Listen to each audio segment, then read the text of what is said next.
So I was just perusing updated Super Bowl odds at Superbook.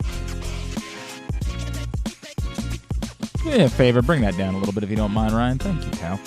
I happen to notice that the Baltimore Ravens are still only the fourth favorite to win the Super Bowl at 8-1. This despite the fact that, as Aaron Schatz said this morning, somebody turned my headphones up, I think is what happened. Can you turn my, I'm the first one. Just slightly, not a ton, just a little bit. No, other way, down in it. Yeah, that's too much. Now we've gone too far. We need to find a sweet spot right in there. Yeah, you don't always have to effort hard, but in fact, sometimes that's not right to do. Sometimes you got to make a little love. Give her some smooches, too. So I saw this from Aaron Schatz this morning, who I've known for forever, but only recently told me his last name isn't Schatz. Aaron Schatz tweets out the following. I think we've been talking about the Baltimore Ravens and DVOA all season long, but this is wild.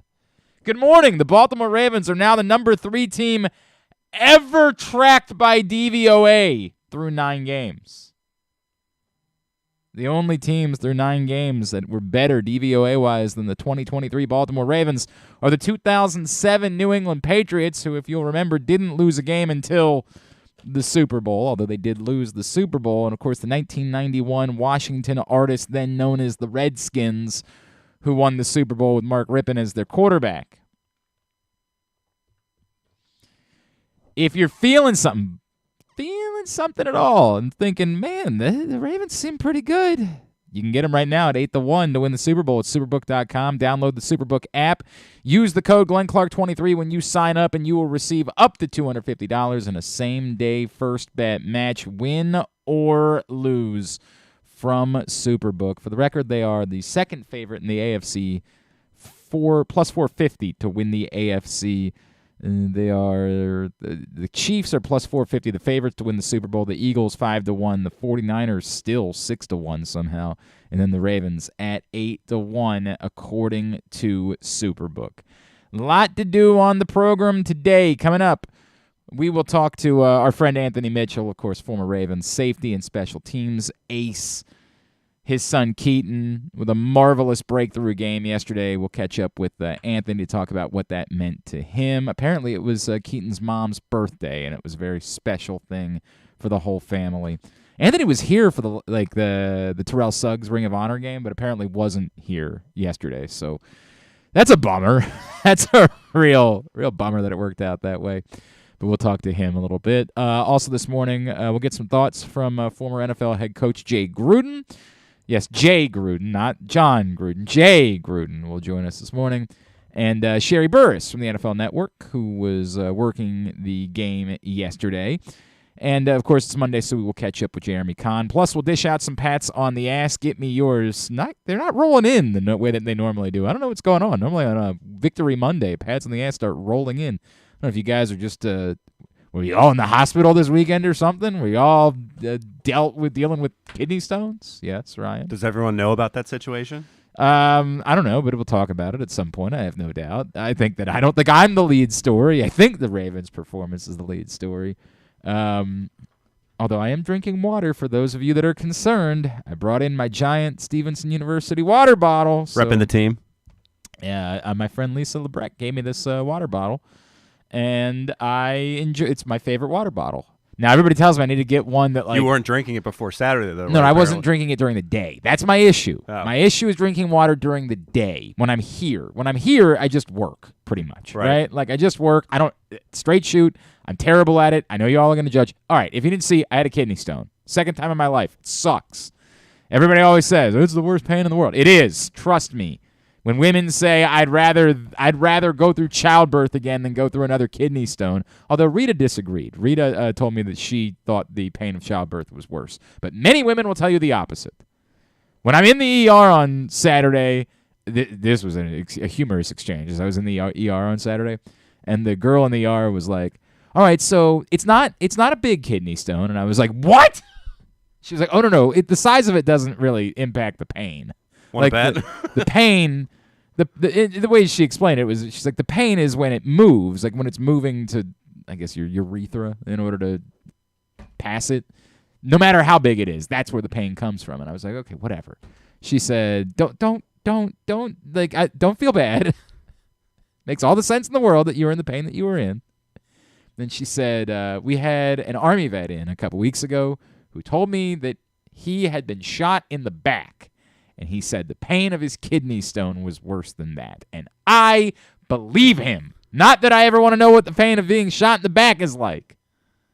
I would prefer to not go through that. Or the childbirth thing? I watched it. Up close, in person. I believe it. I've seen some things. Came out on the other side. But, yeah, had a rough weekend. I was on my way to call a football game at Stevenson. Thanks to my pal Gary Stein, who came in. I know this is a broadcaster being asked to pinch hit at the very last second when you have not been able to prep for a game is very difficult. But Gary Stein, a friend and a good man, came over and did that for me. And I spent my Saturday. I've got a lot of thoughts about the American medical system. I'll save those for another day. But I appreciate the science, and I appreciate the wonderful people that are involved, as I made 2 stops, one at an urgent care facility and then the emergency room. And everyone I came across was phenomenal. And I'm grateful. And the Northwest Hospital folks, thanks to them, they were all great. I roll my eyes at a lot of the bureaucracy, but the people and the science I do not roll my eyes at. I'm grateful for all of them. The moment that they shot that Toradol in my arm, oh boy, all's good then. In fact, I was ready to leave. They wouldn't let me. I understand, but I was ready to go. I was like, I can still make it out tonight. They were like, really? That's what you're worried about? I was too groggy. The drugs got to me. I forgot the drugs today. Now, to my knowledge, I have not passed the stone yet. So that could happen live. And if it does, I'll do my best to call in from the bathroom and let you know how it's going. Do we have to move all the equipment into the bathroom? No, with not you? all. I can. This is the magic of I can just call, or I could honestly Zoom. I could take Zoom with me into the bathroom this morning, so you guys could know what it's like. Should I tell Jay pass Gruden the that you're stone. doing the Zoom call from the right. bathroom? Pass it along. So yeah, it was an unpleasant weekend. I was supposed to be up at my friend's 40th birthday party up in Punxsutawney. I feel really bad about that. It just it's what it is. It's what I was supposed to be at. I could have been. I had to cancel my monthly trip to Helping Up mission. I was like, I can do that next week maybe. But a lot of things that I could have been doing this weekend, but instead laid up. Let me tell you who's not concerned about the fact that you spent time in the hospital. Your 2 sons. They're concerned, but only as much as making sure that you're alive. They got home and they were like, Dad, are you okay? And then 5 minutes later it was, please go wrestle with us. They're hitting you in your kidneys? Guys, Dad's been through a couple of things today. Not a concern to them. They're just trying to help you pass it. Not a concern. It is time to go play football. Not there. They can see all the bandages on you from where they had the IV hooked up. They saw the pictures on Facebook. They don't care. Not a concern. If you're alive, stupid, then it's time for you to go out and play with us. That's the way the world works. And so I did. And that probably wasn't the smartest thing in the world, but, it's what it is. Yeah, I saw your picture of them exercising at 11:30 last night. Hey, man. Well, it wasn't 11:30 last night. That's when you posted it. Dude, you have 2 kids, okay? All you people that post pictures whenever things are happening, yeah, the rest of us have things going on. God. Yeah, we had a fun day yesterday. Fun day. I did get on the bike, though. I was like, I need to move. I've been doing too much laying around. I need to move. So I did get on the bike, which is a good thing. All right, here's the deal. Ravens win. What do we make of it? Appreciate those of you who joined the Project Game Day postgame show yesterday. It's brought to you by AJ Michaels, Superbook Sports, and HelpMyGamblingProblem.org. Every game day this season, myself, Rita, Femi, Ion, Bedejo, with you immediately following Ravens games at Facebook.com/PressBoxSports, YouTube.com/PressBoxOnline, or PressBoxOnline.com/video. Thanks to you for hanging out with us yesterday. I'm in this weird place because some of the things that I want to say are obvious, right? There are things like, wow, the Ravens have played really well their last 2 home games against what we thought were pretty good NFC teams. That's obvious. There's the follow-up, which is it weird that it's NFC teams? Is it weird that, this Lamar Jackson thing, this 18-1 against NFC teams? Is it an anomaly? Is it Lamar Jackson's just really good? It happens to be that he's beaten NFC teams. He's beaten a lot of AFC teams, too. He just doesn't play. I don't know. I don't think there's any possible way. And no matter how many times you ask people, and we'll continue to do it, I'll bring it up with Jay Gruden today, you're not going to get a definitive answer. There's no way of knowing what the level of advantage is for the Baltimore Ravens and Lamar Jackson when they face a team. I don't really even know that yesterday the story was about Lamar Jackson. Although it helps, right? And I know that was something a couple of the Seahawks players talked about. It certainly helps. I'm trying to remember, maybe it was Leonard Williams. Somebody said something like, you just don't know what they're doing in the run game. There's no way to know. And certainly part of that is the presence of Lamar Jackson. But on top of that, the question becomes, does this just go back in the next 2 weeks? The Ravens face 2 division opponents. Is this just who the Ravens are? Are we at the point where their performance will just translate right back to whoever it is they're playing against? I don't know. It doesn't change what they are at the moment, but I can't predict the future, believe it or not. Neither can anybody else. Although I did go 8-1 in picks this weekend. We'll get back to that. Humble brag. A lot of people. I was feeling really good about it. I'm like, I went 8-1. I looked down. 2 other people went 8-1 too. Apparently, just don't go on Twitter about it and boast about it, because then you'll have a Griffin week. Yeah, apparently Griffin and I picked all the games the exact same way. I got some questions about whether or not his picks were based on what my picks were. Got some questions about that. He might have to start sending somebody else picks. Guy that was worst in the league all of a sudden has an 8-1 week, huh? Got some questions. And it was the exact same picks as your boys. Do we have like a Jim Harbaugh stealing? I don't know. Stealing picks? Don't know. I can't see the future. I don't know if it translates. I couldn't tell you. I don't know what to say other than enjoy it. Are they the best team in the NFL right now? Some people think so. DVOA says so. Is that provable? No. No one would. Also, does it matter? Does it matter? I mean, Kurt Benker gets to pick the Super Bowl winner. Your guy. Imagine how stupid it would be if you were to give out a championship in the middle of the season, right? Like you were to change the floors that you play on and just give out some cockamamie championship in the middle of the year. That would be really stupid. So they don't do that in the NFL, thankfully. Don't give Roger any ideas. Yeah, it wouldn't be impossible to think that they could try to. Nobody cares in the NBA, so I don't know that there is the gain from it. But yeah, sure, maybe. The moral of the story being, it doesn't matter. It doesn't matter for the best team in football. So when I say I can't answer the question, what I'm really saying is they might be. I just don't care.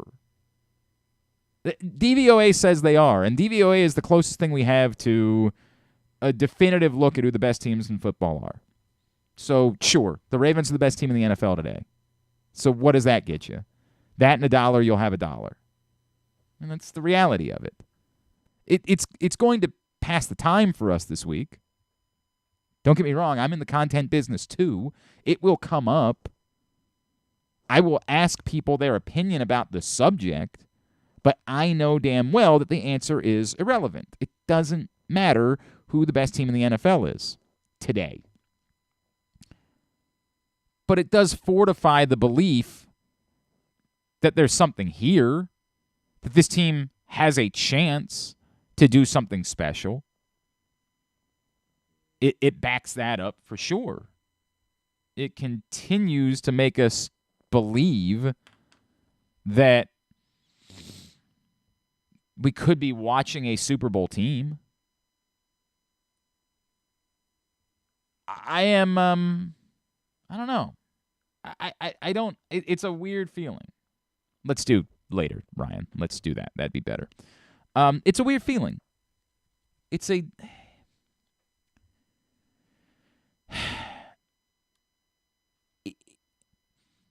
It feels like I should be celebrating, right? Like that's what I should be doing. But I appreciate how many Ravens players continue to try to downplay it. It's just one win. Coming today at PressBoxOnline.com, I'm going to do my first half superlatives. We do it all, we've reached officially the halfway point of the season. It's actually technically past the halfway point of the season, but if you want to include the bye week, then, from a time standpoint, it's the halfway point of the season. So I did my first half superlatives, and I did the same thing, literally. I copy and paste the same superlatives that I did for the first half of the Orioles season this year. And so I do MVP and best moment and biggest surprise, biggest disappointment, unsung hero, second half X factor, and biggest reason for concern. And biggest reason for concern is, in a way, esoteric. Like, as far as the football team itself is concerned, there's no unit that is a reason for concern. The running backs look good. The offensive line looks good. The pass catchers look good. The quarterback's really good. The defense, the edge rush is outstanding. The inside linebackers are overwhelming. The secondary has been a revelation. The interior defensive lineman, holy hell, Justin Matabike might be the richest man in the world. All of it. Jordan Stout's turned into a stud this season. There's nothing on the football team that, to me, personnel-wise, I would have to squint. Like, if you want to say you're concerned that Jadeveon Clowney and Kyle Van Noy can't keep this up, okay, I'll listen to that. But you'd be basing that not on what they've done so far, because what they've done so far has been remarkable. You'd be basing that simply on, you're worried that it's smoke and mirrors a little bit. My biggest reason for concern is the thing. And I can't remember who was on with us recently that brought this up. My biggest reason for concern is that this team almost can't be defined by what they do during the regular season. Uniquely. Because for this team, they have to prove it in the playoffs.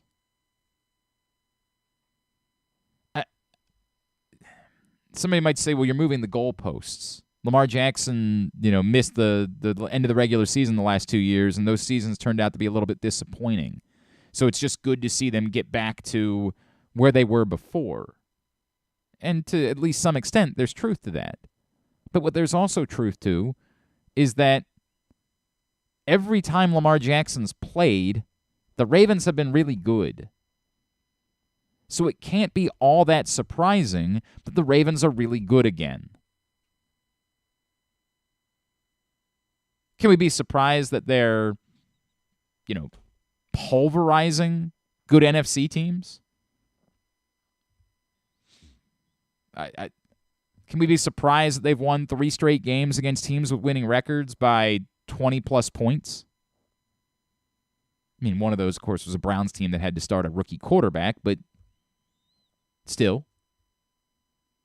Sure, you could be uniquely surprised by some of the metrics or some of the circumstances, but the concept of the Ravens being good is not all that surprising. When Lamar Jackson has been healthy, the Ravens have been good. They've won the overwhelming majority of their games against everyone. Sometimes in the last couple of years we've forgotten that because then Lamar Jackson wasn't healthy and they weren't winning games. But overwhelmingly, hello! I blame the kidney stone. Overwhelmingly, when Lamar Jackson has been healthy, the Ravens have been really good. Then there's the thing. The thing is, what has that gotten them? It got Lamar Jackson an MVP award. That was cool. It's gotten them some division titles. Those are cool too. But it's also gotten them 1 total playoff win. And that's the thing, right? Therein lies the rub. The rub is, and what I appreciate about their reaction, about their unwillingness to be over the top about this, is that they expect it. And to them, it ain't about this. They got to do this, but this ain't the time for the parade. And that's, I think, the way that I feel. I'm trying to be calculated. It's exciting that the Ravens are playing well, and I don't want to create like a I'm waiting for the other shoe to drop feeling, because I don't think that's what it is. It's that I do think that they, the Baltimore Ravens players, have a right to feel this way. Now, not all of them have been around, so it might be different for everybody. I don't know. It probably feels differently for Keaton Mitchell today. I don't know how it feels for, Kyle Van Noy. For what it's worth, Jadeveon Clowney, when he was out with us a couple weeks ago, was far more frustrated by the fact that they weren't undefeated than anything else. But maybe there are guys that, like, just winning, just being a part of something special, it's unique to them. And I have to think about who that is that would fit that category. Zay Flowers, maybe. They didn't do a lot of winning at Boston College. For the guys that have been here, this is the expectation.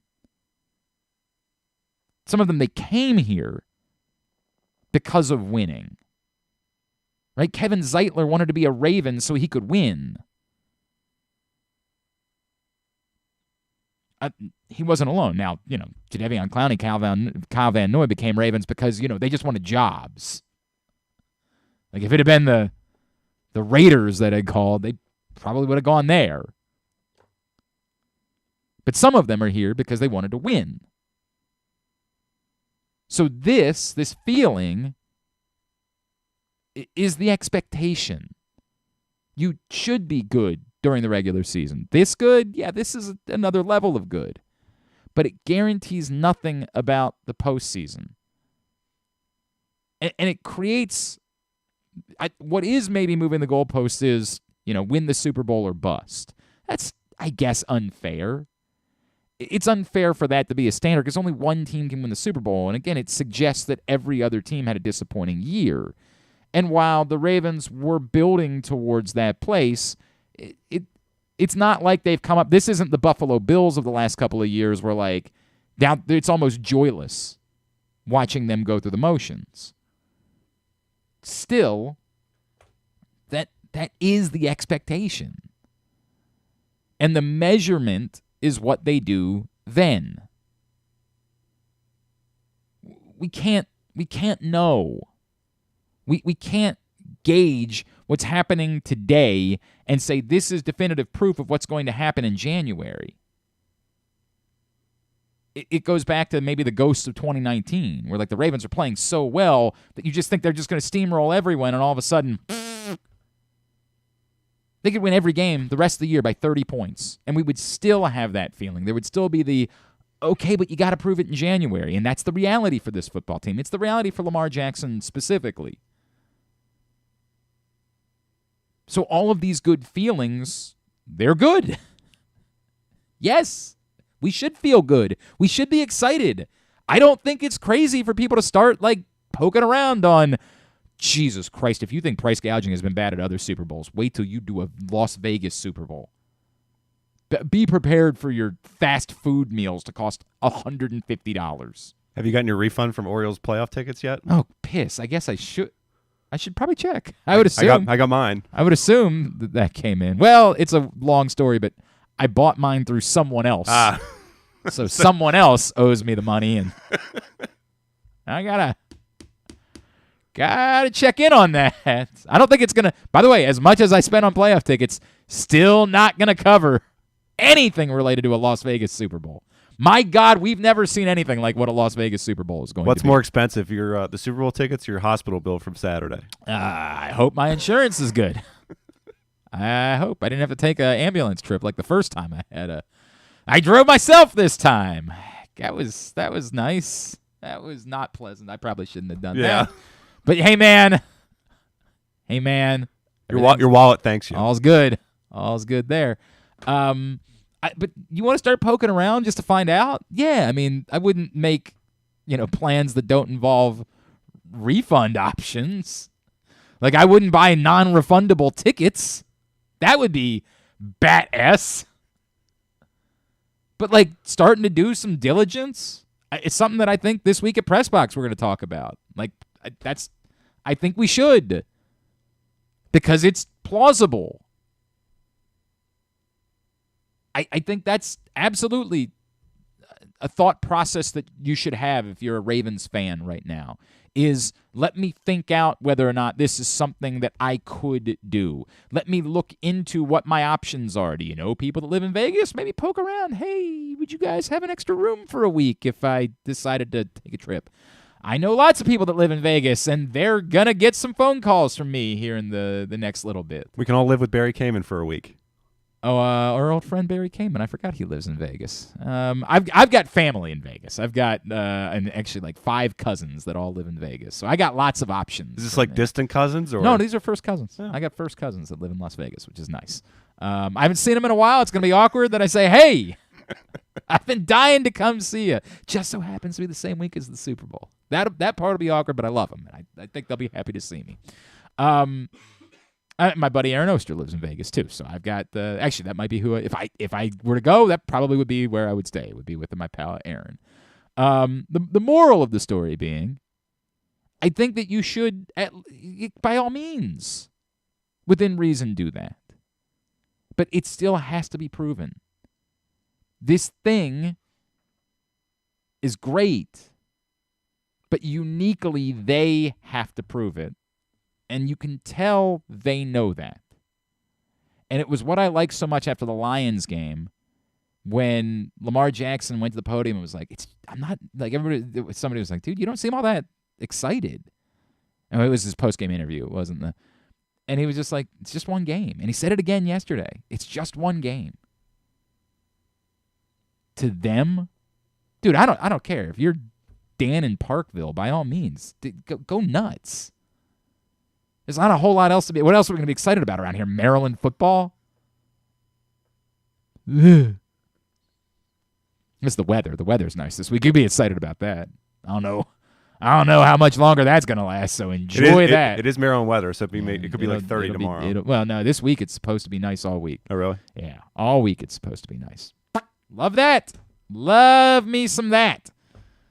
Although my sinuses probably will disagree. My allergies will say, nope, stop changing. Just stick to whatever it's going to be, jerk. Complain, enjoy, celebrate. But they have to prove it come playoff time. That's the reality. So, I don't know. That's my vomit for how I feel about all of it. And again, I'll have my first half superlatives up at PressBoxOnline.com here momentarily. While we have a minute, let's go over picks for the week. Picks recap brought to you by your local Toyota dealer and buyatoyota.com. The Toyota Tacoma comes in a range of models and trim lines, so you can choose the perfect Tacoma to reflect your unique personality and driving habits. Check out buyatoyota.com for deals on new Tacomas from your local Toyota dealer today. There were 2 stories this week in picks. Either you were really good or you were really bad. Yeah, Kyle Ottenheimer went 5-4 for the week, and it was a disappointment. Normally we go 5-4 for the week. We're like, manna from heaven. 5-4, and he lost a lot of ground this week. For how far I am in the standings, I'm be happy with 4 and 5s at this point. Yeah, well, you went 6-3 this week, and yet you're still in second to last. Yeah. You got jumped by someone. Hey, that was not physically. Penn State, for some reason, was only a 10-point favorite against Maryland. In fact, and they dropped the line, number. right? Yeah, the number got all the way down to 8.5 by kickoff, which is, I remember Brian Powell messaged me about that, and I just responded back with the guy who did that "What the F is happening here" song. I don't get it. I have no idea what anybody thought was happening there, but it went exactly the way that I thought it would. As Penn State pasted Maryland, it is what it is. We will deal with the Maryland thing at the end of the year. That's all I can say. Big game against Nebraska this week. It's on Peacock. Streaming on Peacock. Yeah, we'll deal with it at the end of the year. We'll have a conversation about Maryland, and there's too much going on for me to spend a whole lot of time on it right now. For whatever reason, Paul Valley, Nick Kelly, and Jeremy Conn were all on Maryland for that game. They all missed that point.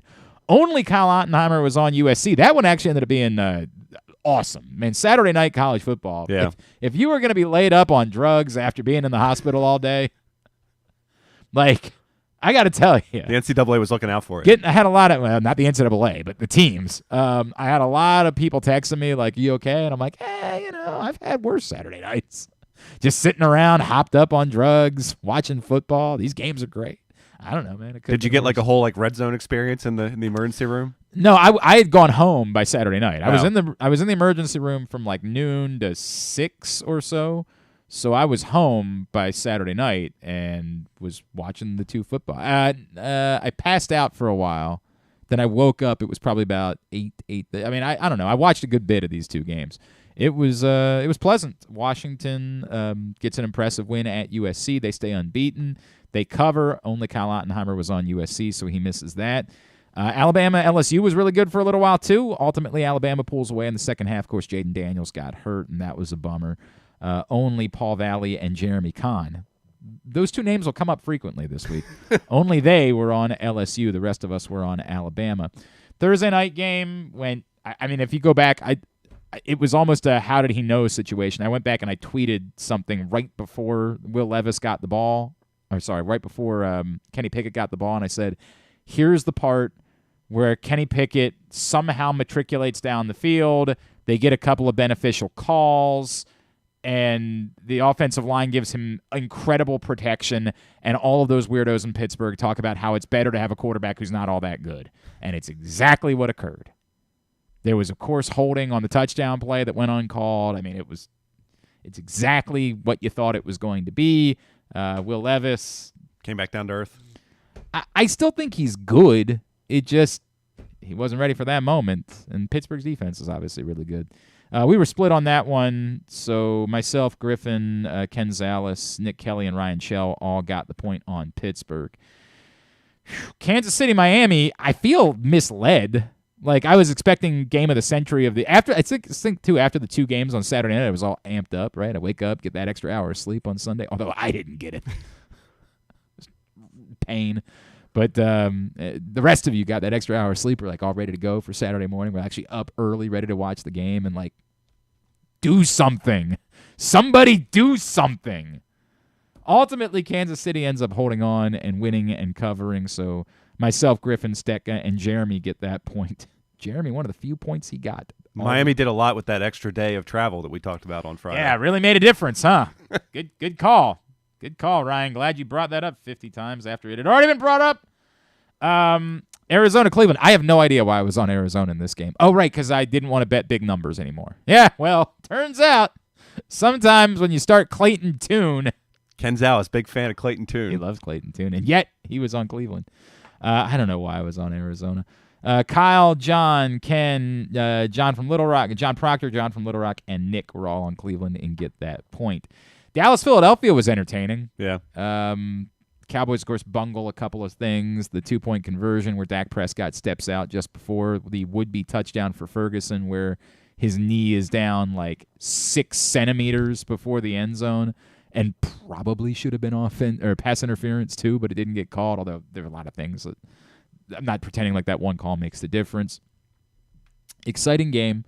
Ultimately, Philadelphia wins and covers. Only Andrew Stecca, Jeremy Conn, and Paul Valley were on Dallas. Cincinnati Buffalo last night. Again, a game that I was really excited about, but didn't quite live up to. Like, you knew they were good, so like it's not like you were ever disappointed by it, but it didn't quite live up to the hype. Buffalo was never really a threat. That was kind of just Cincinnati's got Buffalo's number, man. There's no way around it. Like, they have Buffalo's number. Buffalo's not been very good. Especially on defense, too. Yeah, defensively. And they can't run the ball. I mean, like, James Cook has not proven to be the answer. I think the word was they were in on some of the backs at the trade deadline, but didn't come away with any of them, and they're just not very good at it. We were split on that one as well. Paul, Kyle, John Proctor, Ryan, nice call, yeah, and Jeremy Conn were all on Buffalo for that one. And only Paul and Jeremy were on Seattle. They were together on a lot of games this week. Just missed on Seattle. Paul went 1-8. Jeremy went 2-7. Weird. Really weird. Because everybody else was over 500 for the week. At the top of the heap for the week were myself, Griffin, and KZ. We all went 8-1. John and Little Rock, Nick Kelly went 7-2. John Proctor went 6-3, as did Andrew Stecca and Ryan Chell. Kyle went 5-4. Everybody else was over 500 for the week, except for Paul and Jeremy, who were really bad. So, where that leaves us now. Remember our year-long competition. We're playing for a little bit of cash at the top. At the bottom, we don't want to be the one that has to take an Irish dance lesson, then come in and perform said Irish dance. Also perform Zombie and Nothing Compares to You. Enjoy blood sausage, tripe, and haggis while washing it down with a Will Levis Irish coffee. And at the moment, at the top of the table, Nick Kelly, Ken Zales tied 49-38 on the year. 2 games back, a group of us, John Proctor, Andrew Stecca, John and Little Rock, and myself. Kyle Ottenheimer is 3 games back, then some separation. Griffin Bass, 6 games back, but out of the low spot among the initial group. Ryan is 7 games back. Paul Valley is now vice. I don't know, what do we call this at the bottom of the table? I don't even know what we have. A vice bottom. I don't know if we go with that one. And is in line to have to go see Creed, which, again, I'm very worried he would enjoy that because he enjoyed Limp Bizkit. But at the bottom of the table, Jeremy Conn not getting closer. Came in full of piss and vinegar. Oh, I can close the gap. No problem. Showed up 5 weeks late. He's 24-28 on the season now, and he's 17 games behind Paul Valley. It does not look good for Jeremy. We'll talk to him about it a little bit later on, and we'll get the recap up at glennclarkradio.com. When we come back in, it was a great day, obviously, for Keaton Mitchell. His father, former Raven Anthony Mitchell, will tell us about what it meant to him when we come back in. That's next. It's Glenn Clark Radio. Why bet with the big boys this football season? Instead, try your hand with the local book, Superbook Sports, this fall. Superbook Sports is the book next door. Just a dedicated team of the best odds makers in Las Vegas, making sure you get the best prices and parlays anywhere. And now, Superbook will give you a bonus of up to $250 when you sign up and wager on the same day and use the promo code GlennClark23, GLENNCLARK23. So bet with the best and use the promo code GlennClark23 this football season with Superbook Sports. Visit superbook.com for terms and conditions. Gambling problem? Call 1-800-GAMBLER. What's up, everyone? It's Tyus Bowser, and I've had so much fun hanging out with Rita and putting up with Glenn the last couple years that I've decided to do it again. Season 3 of the Tyus Bowser Show is happening this year, as we'll be all over town, giving you the chance to get to know me and some of my teammates. As we talk football, life in general, and just say what needs to be said. You can find out more about the show by going to PressBoxOnline.com/Bowser. If you don't live in the area, you can watch the shows live on Facebook and YouTube. And if you miss one, you can listen Friday nights at 105.7 The Fan. So we'll see you all season long for the Tyus Bowser Show, a partnership of PressBox and Great Ace Memorabilia. The next Tyus Bowser Show is Tuesday, October 17th at Mother's North Grill in Timonium. It's brought to you by Superbook Sports and AJ Michaels, and if you or a loved one have a gambling problem, visit helpmygamblingproblem.org. There's so much focus on sports betting these days, but I want to talk about an area that nobody wants to gamble on, where you choose to go out and spend your hard-earned dollars to eat. The Costas Inn is no gamble at all. The quality on their menu is outstanding, and the value is off the charts with a great and varied list of specials Monday through Friday. And the staples of the menu, whether it's salads, burgers, fish, they're all fantastic. And I haven't even mentioned the crabs or crab cakes yet. So check out the menu for yourself at CostasInn.com. When choosing a place to dine, never gamble on the food you put in your belly. The Costas Inn at 4100 North Point Boulevard, or call 410-477-1975 for reservations and your steamed crab orders. The Orioles brought us a summer we'll never forget in 2023, securing their first division title in 9 years. And while the playoffs ended quicker than we had hoped in Birdland, the future is brighter than ever. I'm Paul Valley, and along with Zach Goodman, we'll be with you on the bat-around all off-season, warming our hands by the hot stove. From the GM meetings to the winter meetings to the start of spring training, the bat-around has you covered for every trade, signing, and transaction as the Orioles look to revamp and regroup for another postseason run. You can watch the show every Saturday from 10 a.m. to noon at youtube.com/PressBoxOnline or Facebook.com/PressBoxSports, or you can listen at PressBoxOnline.com/radio. So tune into the Bat Around every Saturday right here at PressBox. What company has the expertise to make your home healthier by purifying your air and killing all viruses, allergens, and bacteria. A.J. Michaels, heating and air conditioning in Baltimore and Annapolis. ajmichaels.com. Visit Harford County. Gear up for the holidays by supporting local with Small Business Saturday on November 25th. Take in the dazzling sights of the season with a Ladue Christmas at Ladue Topiary Gardens. Enjoy holiday lights, sing along to holiday songs, reserve a carriage ride, and sit on Santa's lap in Bel Air's Winter Wonderland, happening every Saturday from November 25th until December 16th. Nothing sparks that holiday joy quite like a festive parade. Head to visitharford.com and click on Events to see the full list of parades and so much more. In Maryland, you're welcome. Sure, Glenn may be in his 40s now, but he looks just as good as he ever has, and he's still as sharp as he ever was. And I say both those things without even a shred of irony. Find out for yourself right now by watching the show at facebook.com/PressBoxSports or youtube.com/PressBoxOnline. All right, back in here on GCR as we continue along on a Monday edition of the program after a massive Ravens victory. And I know it was a special day for our next guest and his family.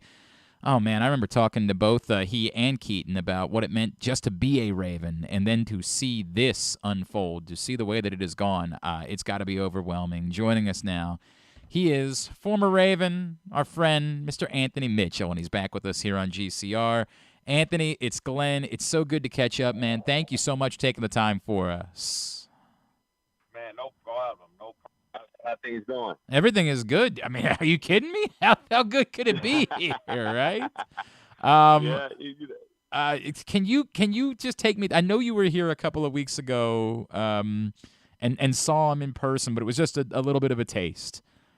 Right. Everything that your son has put into getting to this moment, what did it mean as a dad to watch that unfold yesterday? Man, it was amazing. You know, some things you want to be able to describe in words, but you just can't, man. Just heart is full, smiling from ear to ear. It's just one of those things to where you know where he come from, you know what he's been going through as far as the criticism because of his size and all that, and then to see him continue to thrive through it all, it meant a lot, man. It meant a lot for him to show everybody that was watching, everybody that was at the game, a taste of his talent, of what he could do when you put the ball in his hand. How much more? I remember how special it was to talk to you and him just about getting a chance with the Ravens, right? But right. Look, I know this would have been a day of celebration for you if he was a Jet, right? Like if he was a Colt, whatever it was. But the fact that it is that he's a Baltimore Raven and that this came while he was wearing purple. Can you possibly describe how much more it makes it mean? It makes a lot because you have such diehard. Well, the Ravens we have, because I'm still a diehard Raven fan. We have such a diehard fan base, and to know that he always gonna be appreciated, regardless of how his career ends, where it ends. He could always come back to Baltimore, and they will show him love. So for him to do it in that purple. And for a team like Baltimore, it's just one of those deals to where you know that it's nothing but love, and it's going to continue to be love for him and for an organization as fine as the Ravens. I feel like there's also some Ravens fans of a certain age that didn't know you and are getting to learn about why it is that we love you so much. That, of course, one of the greatest moments in Ravens history years ago. Anthony Mitchell is with us here on GCR. Anthony, a couple of things. I remember the conversation, and your son brought it up yesterday after the game, that you had talked to him about the Ravens specifically when he had options as an undrafted free agent. What was it that you had conveyed to him about Baltimore and why it might be the best place for him to go? Because one thing, the office is the same. The owner changed, but he was there when I was there. Bashadi, I love him to death. But when you're dealing with the people who still there when you was there and know without a doubt that he gonna have an opportunity, that's what because I seen guys, I could name guys that came in and did special teams and became a starter at his position, which you got Chester Taylor, and then you had Bart Scott that came in, played beside me, running down on kickoff, became a starter. So I knew that they were also, if you have the talent and you have the will and the means to getting the job done, they're gonna give you opportunity. And when you go through the teams that giving him a option, I knew firsthand that if you go in and show them what you got, they're gonna give you opportunity, hands down. And that's what he needed, and that's what we wanted for him, is to go somewhere to where he'll show, and then give him an opportunity to continue to show. And as far as I'm concerned, I haven't seen the team do it better than the Ravens. They give guys, undrafted free agents, opportunity. When he made the roster, right? And I know that, part of it was he was dealing with an injury, but when he made the roster, did you almost have a moment where you said, okay, I think he's going to be able to contribute? Like, did you have confidence that this day was coming this quickly? I knew it was coming, because I'll be honest with you, I'm one of his biggest fans. Both of my boys, I'm their biggest fans. Yeah. And I was telling somebody, called me yesterday. I was talking to another reporter yesterday. When I seen him touch the ball twice and did what he did with 2 touches in my fantasy league, my best friend drafted him, and I say he gonna break one today, because I know him, and when he touches ball like that, man, and I don't know what it does to him. It feeds him to do more. And yesterday was one of those days to where I was looking at the game. I think he's going to take one to the house today. Let me get this straight. Hang on a second. You didn't draft Keaton you let somebody else in your fantasy league get him. I was finna draft him, and the guy picked right before me.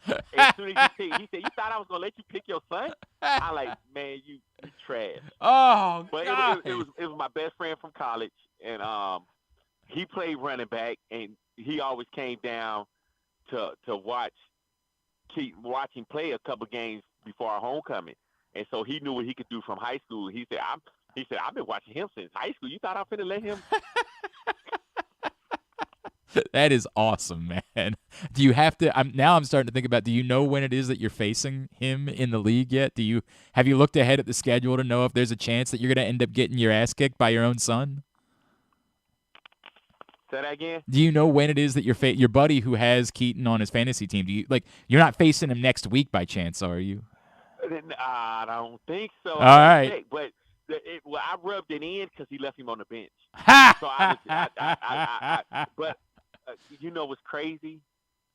It's the guys that went to Skiggy with me that play fantasy. They picked him up and had him when he was IR. They picked him up, and when he started, they was asked, "Should I play him?" I said, "Don't play him just yet." And then they called me, "Don't play him." I said, "No, play him next week," which was last week. I said, "Starting next week." I said, "I think that's gonna be his breakout game." Ooh, you called it. I told him. I said, "Start him next week." I said, "Don't start him." I said, "They're gonna work his way in." I said, "Start him next week." Man. And so when I text the guy, I said, "Did y'all start him?" They're like, "No." I said, "I told y'all, give it 2." When he came back, I said, "Give him 2." And then when he tweeted, I said, "Just yeah." So I was like, they didn't start him, which was good for the guys they played against. But hey.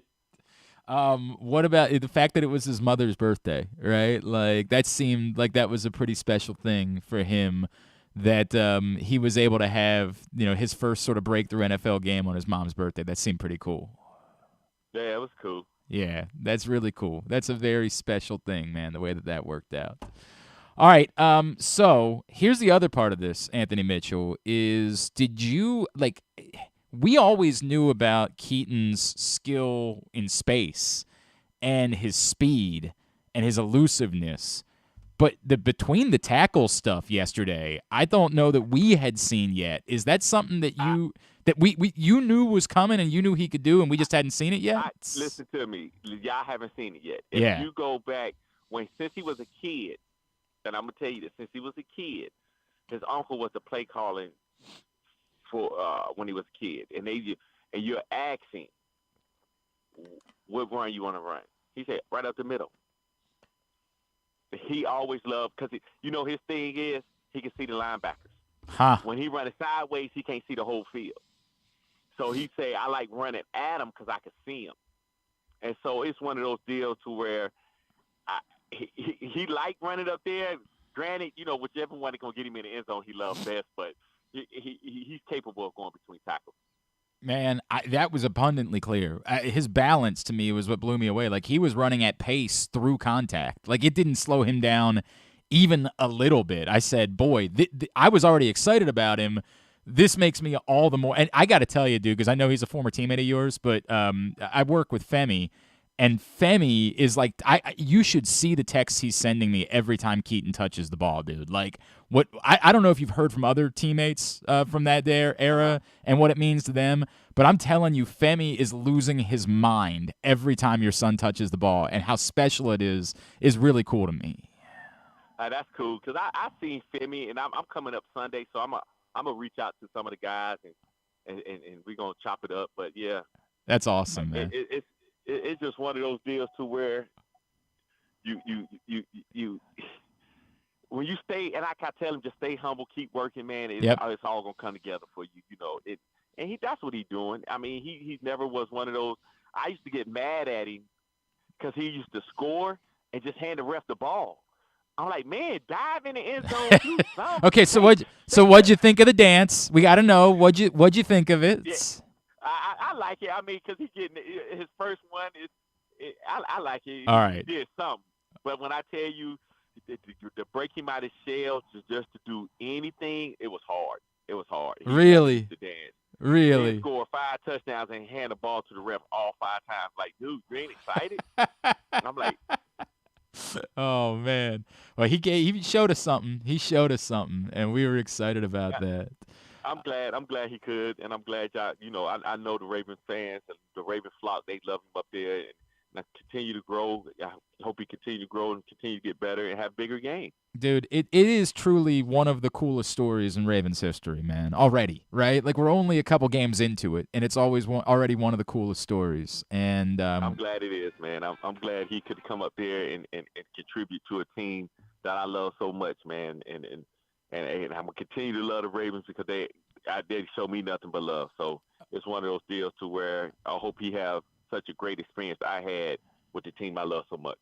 Can't wait to see you up here. Hopefully it's going to be I know you were already up for one game this year. Hopefully it'll be, as you said, even this Sunday, even more frequently in not just this year but the years to come, and that this is just the beginning of something really special. Anthony Mitchell, so happy for you. It's such a cool thing, man. Thank you for taking the time for us. Man, no problem at all. No problem at all. That's former Raven Anthony Mitchell, of course, who famously had the touchdown off the block field goal against the Titans during the run to the Super Bowl back in 2000. And it's everything. It's fathers and sons. It's a special, special story, dude. I mean, it's really special.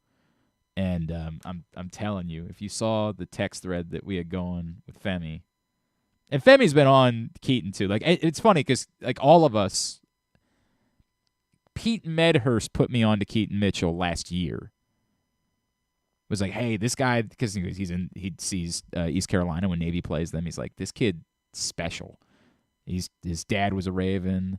Like, all right, so he gets picked up as an undrafted free agent. We didn't know. We were just like, let's put him on because it's just kind of neat. And then Ken Zales was wiling about Keaton Mitchell. Ken Zales was like, dude, this was a guy I wanted in the draft. I wanted them to draft him. Femi is in love with him, man. Like, and I get it. It's personal too. It's somebody you know. It's their son. You've seen him. It's the whole thing. But man, the text thread was wild yesterday when Keaton Mitchell was touching the ball. It was wild, baby. It was cool. Very, very cool day for us. All right, hour number 1 of today's show is in the books. Reminder that Stan the Fan Charles, Ross Grimsley, Luke Jackson will be getting together a little bit later on today to talk some baseball. Every Monday, Stan, Ross, and Luke maybe previewing awards season coming up for the next couple of weeks. Still some managerial vacancies that need to be filled. They will get together today, facebook.com/PressBoxSports. If you miss it live, you can watch it at youtube.com/PressBoxOnline. Stan, Ross, and Luke every Monday talking baseball with you. When we come back in, Coach Jay Gruden is going to join us. We'll get his thoughts on what it is the Ravens are doing. They're like the number 3 DVOA ever. That's crazy. We'll talk about it next. Glenn Clark Radio. Come for a game, stay for everything else. Book an unforgettable fall getaway in Charm City. Enjoy only in Baltimore festivals, mouthwatering eats, and endless entertainment. Treat yourself to a staycation in the heart of downtown, or try one of the city's many charming neighborhood hotels. And don't miss out on packages for free parking, breakfast, and more. Plan your stay at baltimore.org/hotels. Why bet with the big boys this football season? Instead, try your hand with the local book, Superbook Sports, this fall. Superbook Sports is the book next door. Just a dedicated team of the best odds makers in Las Vegas, making sure you get the best prices and parlays anywhere. And now, Superbook will give you a bonus of up to $250 when you sign up and wager on the same day and use the promo code GlennClark23, GLENNCLARK23. So bet with the best and use the promo code GlennClark23 this football season with Superbook Sports. Visit superbook.com for terms and conditions. Gambling problem? Call 1-800-GAMBLER. 6 chicken tenders made from fresh, never frozen Royal Farms world-famous chicken, a family-sized order of Western fries, honey mustard dipping sauce, and a 2-liter bottle of Dr. Pepper. It's Royal Farms' new Tucker's Tenders Meal. It's Justin Tucker's favorite, and at only $19.99, it'll be your favorite meal, too. The new Tucker's Tenders Meal, available only at Royal Farms. Now you can kick back, relax, and eat like a champion. Real fresh, real fast, Royal Farms. Gambling can be a fun and entertaining experience, but there are risks involved. If you're planning on betting on the game at the casino or on your phone or computer, know your limit, stay within it. Set a budget and a time to stop. Remember, gambling isn't a financial solution, and it doesn't mix well with alcohol or drugs. Know the risks and have a plan before you begin gambling. For free and confidential services, call 1-800-GAMBLER 24/7 or go to helpmygamblingproblem.org.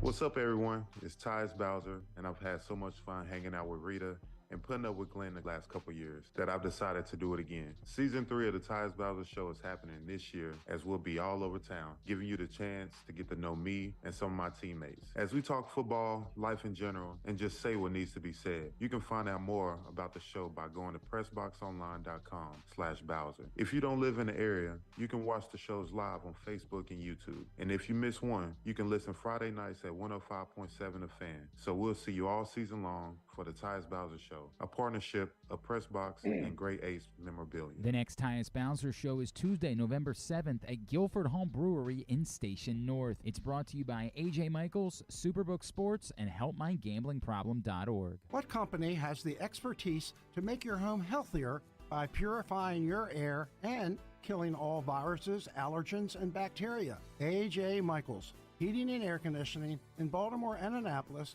ajmichaels.com. Make the most out of every day in your Toyota RAV4. Available in hybrid or gas-only models. A RAV4 can get you where you want to go in style. Check out buyatoyota.com for deals on new RAV4s from your local Toyota dealer today. Make sure you're tuned in every Tuesday for PressBox fantasy football analyst Joe Serpico to get you ready for your Waiver Wire Wednesday, brought to you by Live Casino and Hotel. And if you have other fantasies you want fulfilled, subscribe to Glenn and Jeremy Conn's OnlyFans page at... Wait, are people supposed to know about that? All right, into hour number 2 of GCR, and we will get to Pats on the Ass a little bit later on. Continue to get me yours at Glenn Clark Radio on Twitter. Remember, you pick 5 Ravens, 2 must be offensive players, 2 must be defensive players. The 5th can be whatever you'd like, another offensive player, another defensive player, special teams player, or a coach. Rank them 5-1, with number 1 being your man of the match. We will get to that a little bit later on. I also get it, as a few of you have pointed out already, it is a day where there is any number of options for guys that could reach the list. So I am not going to be critical of just about anything that you put on there for Pats on the Ass today. All right, we are into hour number 2 of the program. Ryan, we good? Very good. Joining us now, this man, of course, former head coach of the Washington football team, Commanders, Redskins, whatever you want to call it. Also, he is now with both the 33rd team as well as his own podcast, Taking the Point Show. It's a pleasure for us to welcome into the program Coach Jay Gruden, who is with us here on GCR. Coach, it's Glenn in Baltimore. It's great to catch up with you. Thank you for taking the time for us. Well, Glenn, since I've been fired, I've got a lot of time, and the golf course is closed on Monday, so it worked out perfect. I'm glad that we could help you pass some of that time, Coach. Really appreciate it. I saw the video you did with Charles last week at the 33rd team, and I expected this to be a much more competitive game. The Seahawks, their roster is loaded and really good. How surprised were you that the Ravens throttled Seattle the way that they did? Throttled is an understatement. This was a bloodbath, and I was very surprised. I thought Seattle would come in. They have 3 pretty good receivers. I thought they'd attack the secondary a little bit more efficiently, but they smothered them. Baltimore's defense is playing at a high level. Kyle Van Noy, back-to-back sacks, a sack fumble. They're stopping the run. Kenneth Walker couldn't get anything going, and Geno really had no time to do anything to look at down the field and read his concepts. It was a nightmare for Geno and a Seattle offense. I feel like we are in this city, Coach, allergic to we don't handle prosperity well, right? Like we're always like waiting for the other shoe to fall.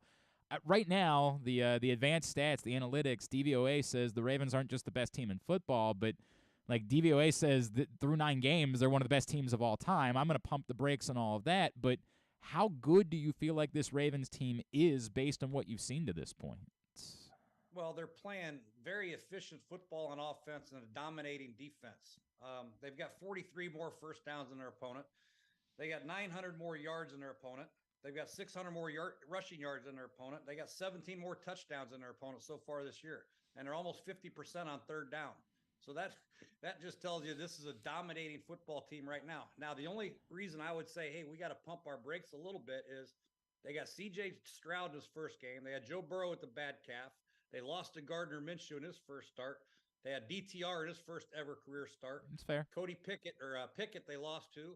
They got Tannehill, who got hurt in that game. Then they got Goff and they got Geno Smith, and then they had Dobbs against Arizona. So other than Goff and Geno Smith, and you can say Burrow, but he had a bad calf, they haven't really been challenged. And so maybe let's just wait till they play one of these elite quarterbacks, maybe these elite offenses, and see what they do. But right now, all signs are very good for Baltimore because they're well coached on defense. They fly to the football, got 2 linebackers that can really run. They got a disruptive safety in Kyle Hamilton. Their nickel's playing extremely well. They got Marlon Humphrey back. So defensively, they look like they're chink. They're not going to chink in their armor. They're not going to have a chink in their armor unless they have some injuries. And then offensively, Lamar's picking up this offense by Todd Monken extremely easy and getting the ball out to different people. And they can run the football extremely well. Obviously, that's no doubt. And they have big physical offensive linemen up front. So, I mean, this is an exciting time to be a Raven fan, I believe. But we still have to wait and see how they play against some of the elite teams. Coach, a couple things in there. As you point out, 1 week from this Thursday night, Joe Burrow returns to Baltimore, and he obviously looks much more right at this point as they have been rolling of late. So that'll be a good measuring stick.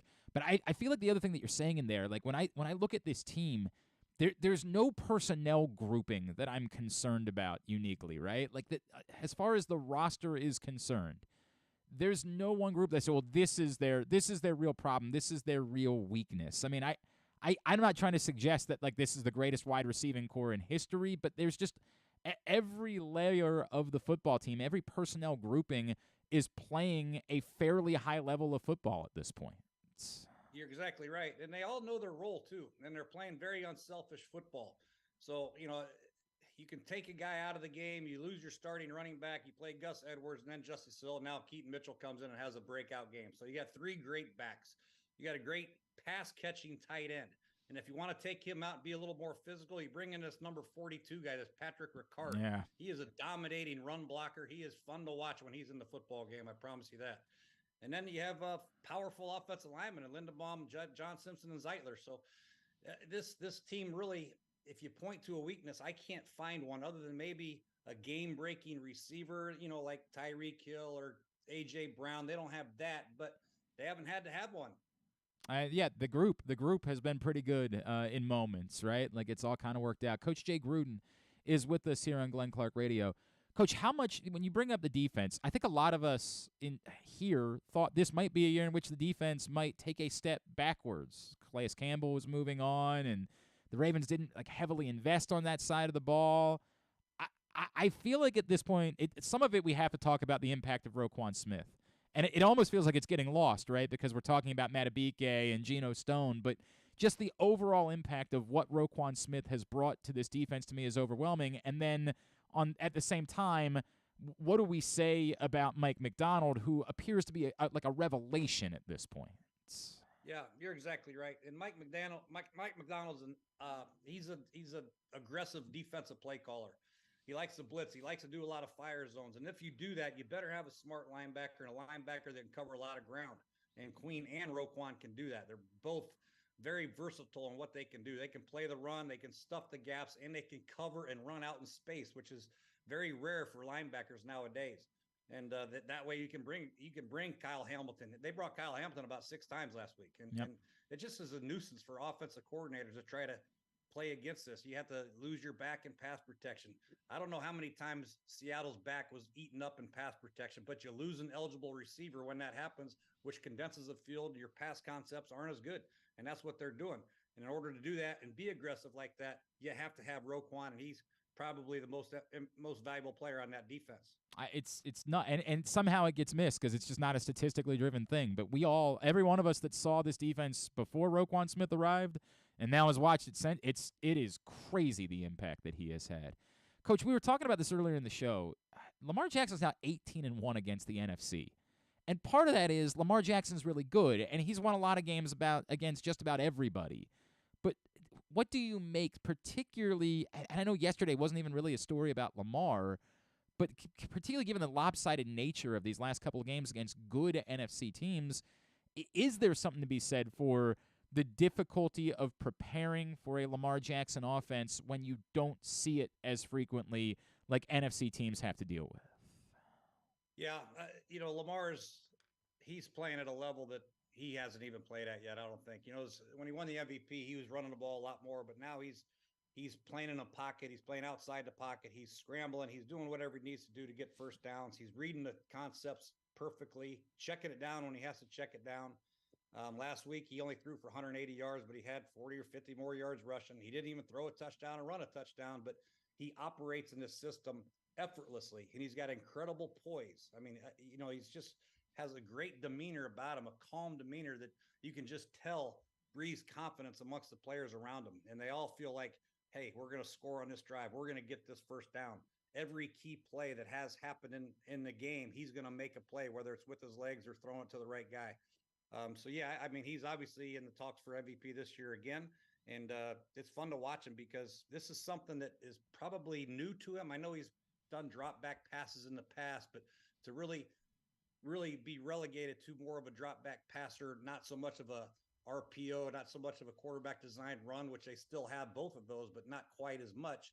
Now he's dropping back, reading field, and delivering balls accurately and on time, and he's anticipating throws, which is extremely difficult for a quarterback if you haven't done that in your career. How much too is it still the threat of him running, right? Like I can't remember. I can't remember who was it that said it after the game. It might have been Leonard Williams that talked about it's just almost impossible to know what's coming from the Ravens' run game. So to your point, even if he's not, the design runs aren't the same thing, but just the threat of it still being what makes it a living hell for defenses to face the Baltimore Ravens. Yeah, it condenses your play calling as a defensive coordinator.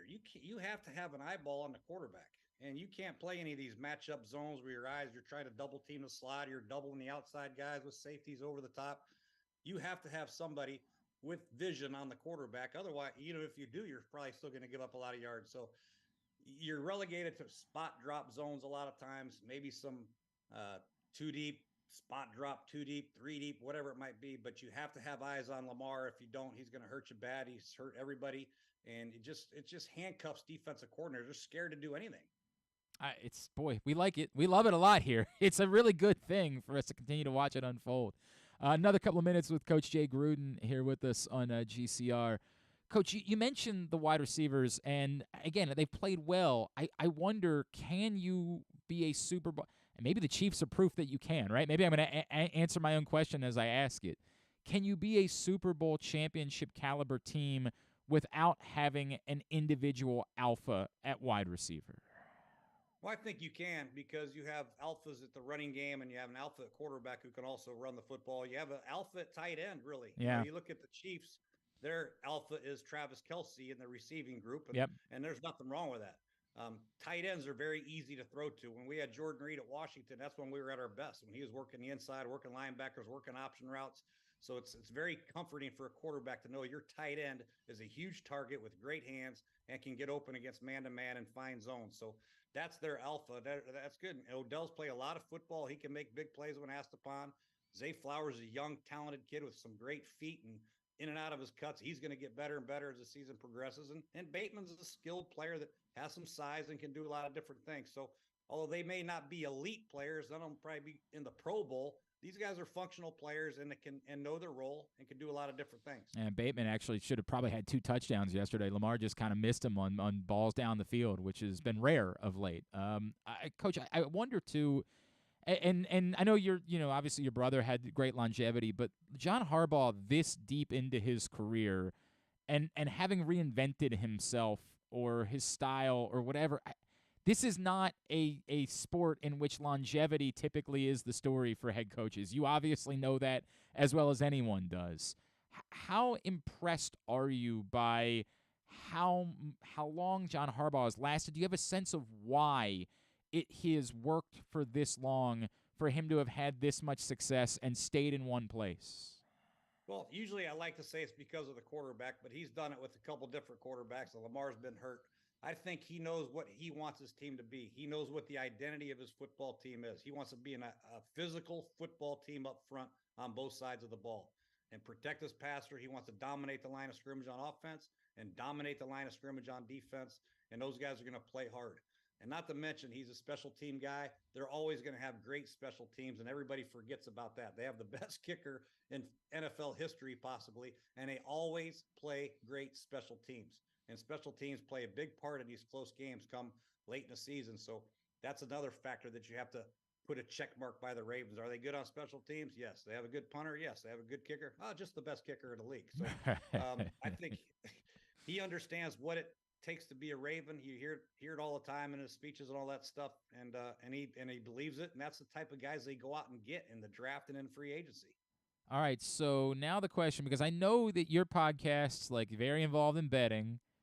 So if you're a betting man, we partner up with another betting company here, and the odds for the Ravens are like 8-1 at the moment to win the Super Bowl.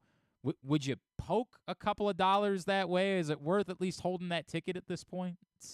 I just make my predictions. I don't actually bet. All right.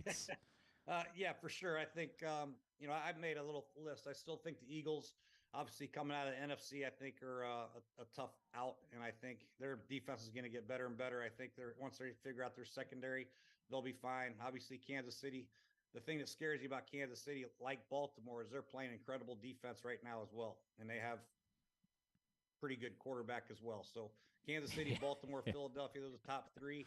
And then Cincinnati's coming on like gangbusters. They're like the horse in the back of the pack, closing fast towards the finish line. And it's going to be exciting to see these guys finish.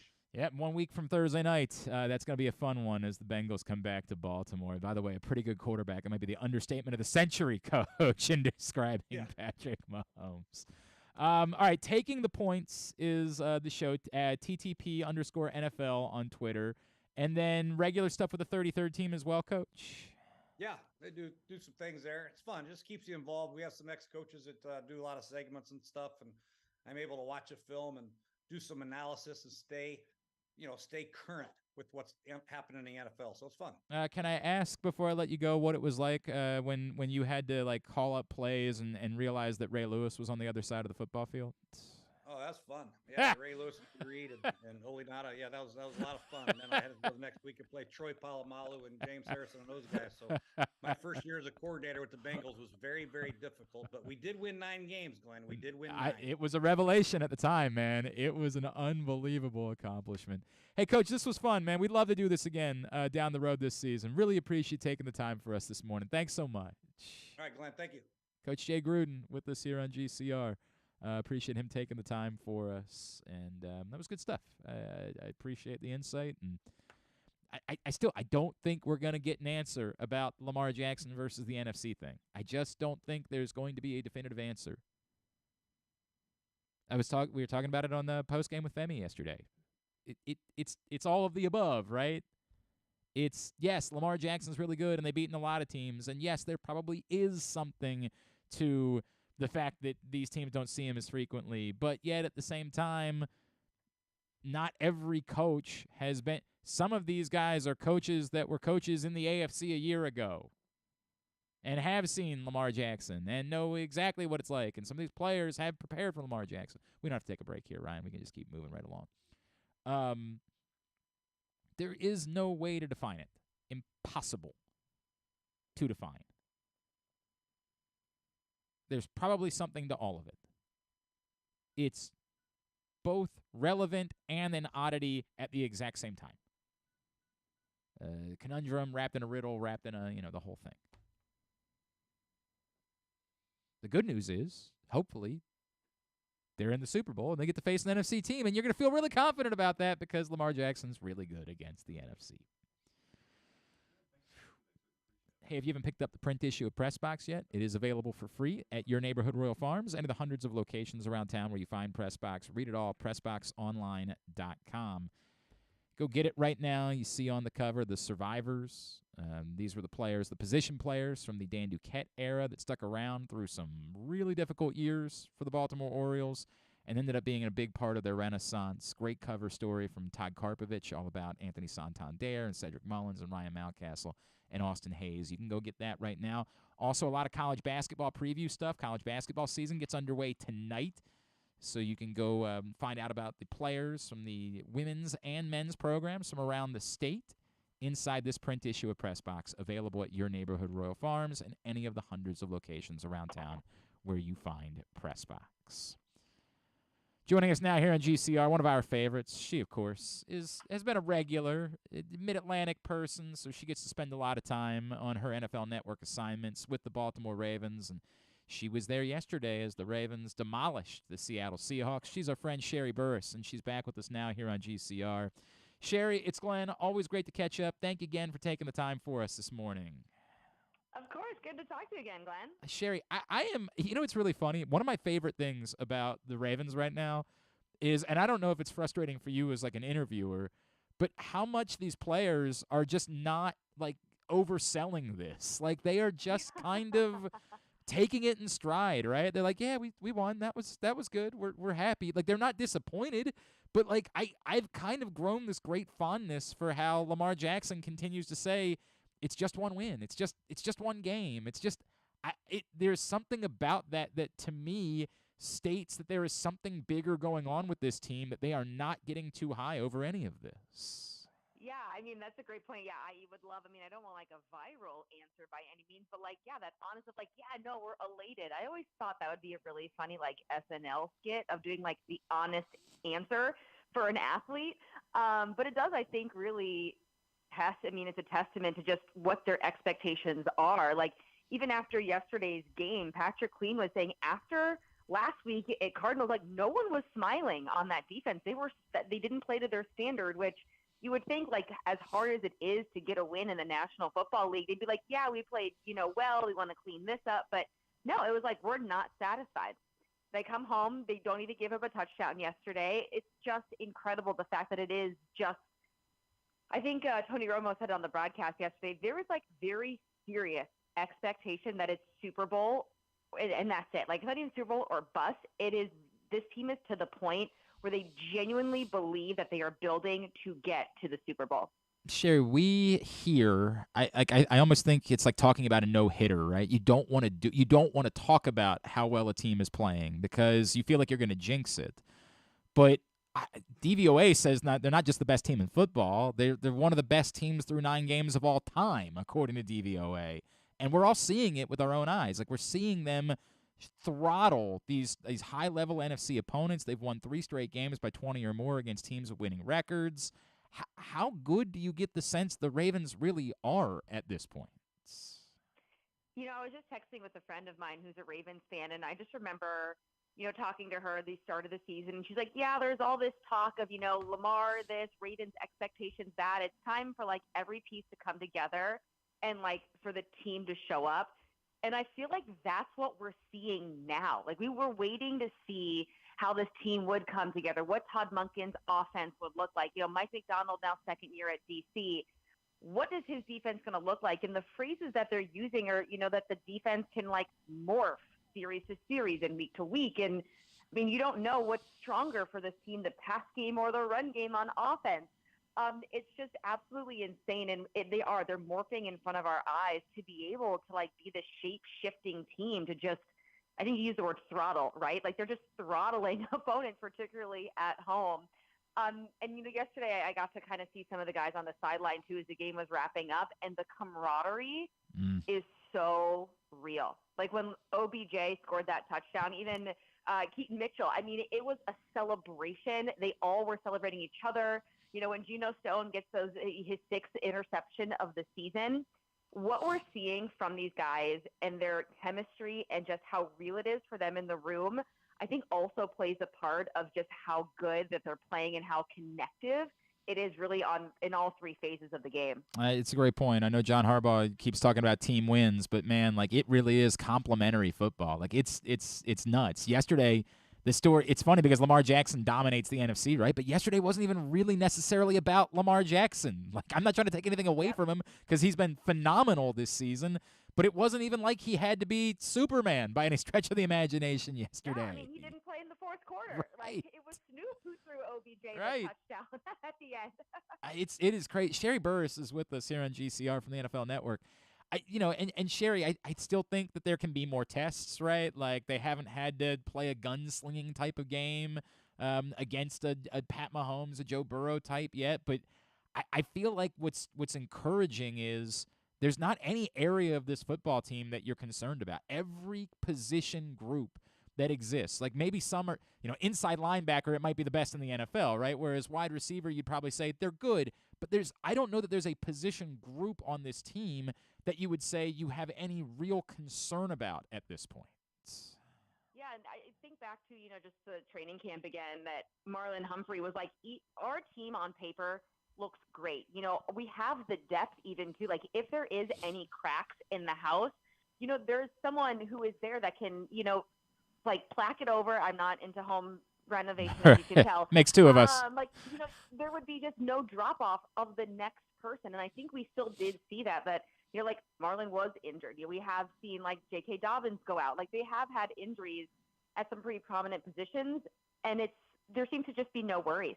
And I was taking notes for today and just kind of wrapping up what we saw yesterday. And there were so many firsts, like the fact that Keaton Mitchell got his first TD, OBJ got his first touchdown, but like that's just on top of the production already of like Gus Edwards scoring and Lamar scoring. Mark Andrews, I mean, the defense, Roquan Smith, I don't know how many times he said his name yesterday, Patrick Queen, like there are just, it's endless of just how many dudes, quite literally, this team has. It's so, Sherree, I'm doing a first half superlatives because we reached the halfway point. I'm doing a first half superlatives thing for our website, and the category was unsung hero, and I didn't go this route. I ended up going with Rock Ya-Sin, who I think has been marvelous, right? And I don't think he gets a lot of attention for it. But the first thing I almost said was to split it between Roquan Smith and Mark Andrews and say, I know it's crazy to suggest that one of these guys could be unsung hero, but it feels like it's just kind of old hat at this point. We're just kind of used to it, and we don't still recognize it the same way because it's not Justin Madubuike getting all these sacks or Geno Stone getting all these interceptions that all these dudes do. Mark Andrews probably had the quietest 8-catch, 90-yard game in the history of football yesterday, right? Like, Roquan Smith is playing at a level that we haven't seen since Ray Lewis, and we're almost just sort of like, oh, right, and Roquan too. Like, we're just... This is why we have all the nice things, right? You just take them for granted. Yeah. I also love Roquan, that his confidence. It's a quiet, like, genteel Southern trash talk, which I don't know if maybe he doesn't get enough attention for that too. The fact of like, we got to protect our house. Like we want to embarrass the other teams, they have family, but like, you're not just going to come in here. I'm surprised I haven't seen a shirt that says by any means necessary, because I feel like he always ends with that.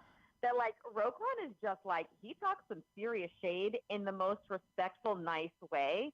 But I think what also is really important about him is that he backs it up. And sure, he's lighting up the stat sheet, but it's not like the Roquan Smith show, which, again, I think kind of circling back is a testament to just how selfless unselfish this defense is. If you had a concern, Sherree, and it's crazy to say like there couldn't be a concern, but like it's sort of in that neighborhood based on how they played of late.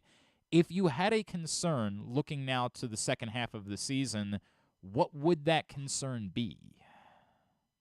That's a really good question. I'm like scrolling through the stats right now. I'm looking at their schedule. I mean, I don't really know. I mean, like you said, they have really great winning records against winning teams. I mean, I guess my one concern would just be, and I'm not saying they're peaking too early, because that's not, I think, a thing, because I think they are still, working out some of the wrinkles. But just, just how they will handle the adversity. They're flying so high right now. Like, oh my gosh, like how many times did Tony Romo say Super Bowl on the broadcast yesterday? I'm just waiting sort of that fearful of the roller coaster. We're going to the top, and I just don't know if they're just going to keep riding to the top, or there will be a dip at some point. I don't know. I'm looking at the schedule, who it could be. I mean, 49ers are really good. I know they have some injuries like Dolphins they have later in the year. I just don't know if there is going to be a dip, and I'm just wondering how the team will handle sort of that adversity if they do kind of hit a snag or a lull at some point. It's funny because I think that we might say that's been one of the more impressive things about the last few weeks, right? Like that after the disappointment, the bitterness of the Pittsburgh thing, which was as brutal as it could be. I mean, you are hard-pressed to find a more brutal way to lose a football game. The way that they responded to that and got right back on the horse, it probably is a statement about all of these things that we keep talking about with this team. And then do you have somebody that you could give me as an unsung hero? Like if we did the first half superlatives, is there somebody that you feel like maybe doesn't get enough credit for what they've done for this team to this point? So I've had a couple conversations with Kyle Hamilton. Okay. And he is a stellar young man, and he's only his second season, but getting to watch him play, he plays so fast. Yep. His size is just freakish. I mean, tall, long. I loved it yesterday when he dropped that interception that he immediately just dropped down and did push-ups. So I'm going to throw my hat in the Kyle Hamilton ring. I'm good with that one. He's a playmaker. He's a special talent. And, again, it's almost like an embarrassment of riches when you look around and you're like, oh, right, and Kyle Hamilton, too. On top of everything else, there's also Kyle Hamilton. County, maybe he's also like maybe an unsung dude. He's just really come in and man, he's made his presence felt. The number 7 win rate amongst all edge rushers in the NFL for a guy that was just sitting around waiting for a phone call for a little while. It is really crazy. Sherree, these are going to be like the easiest conversations we'll ever have, right? Yeah. I mean, we just call you and say, hey, let's talk about how great things are for the Ravens. You cool with that? Yeah, let's go. Let's go all the way to Vegas. Let's right. go to Super Bowl with these guys. Let's do it. What's up next for you? So I will be back with Ravens Sunday, big game against the Browns, and then also be there for Thursday Night Football. Wow. All right. So you're camped out for the next couple of weeks. I am. Yeah, bring on all the football and all the crab cake. Excellent. At Sherree Burruss, SherreeBurruss on Twitter is how you follow. Yeah, right. Sherree, always appreciate you. Thank you for taking the time for us. Let's do it again real soon, all right? All right, sounds great, Glenn. Thanks. Sherree Burruss with us here on GCR. Appreciate her taking the time for us. Again, these are I don't even know how to try to create controversy if I wanted to. Like, what do you – they might not be the best team in football? Whoa. Watch out for old Hot Take Joe. What the hell would I do to try to create controversy? Life is good for the Ravens. Not for my kidneys. Life is good for the Ravens and for football fandom and those things. That said, we're going to talk to Jeremy about my kidneys. That's what's going to happen next. I got stuff to deal with you. It's so funny. We were talking about old man things last week. We were just last week talking about how many drips when you pee, those types of things, and then I ended up getting a kidney stone and being in the God. Jeremy Conn, 105.7 The Fan. He joins us next. It's Glenn Clark Radio.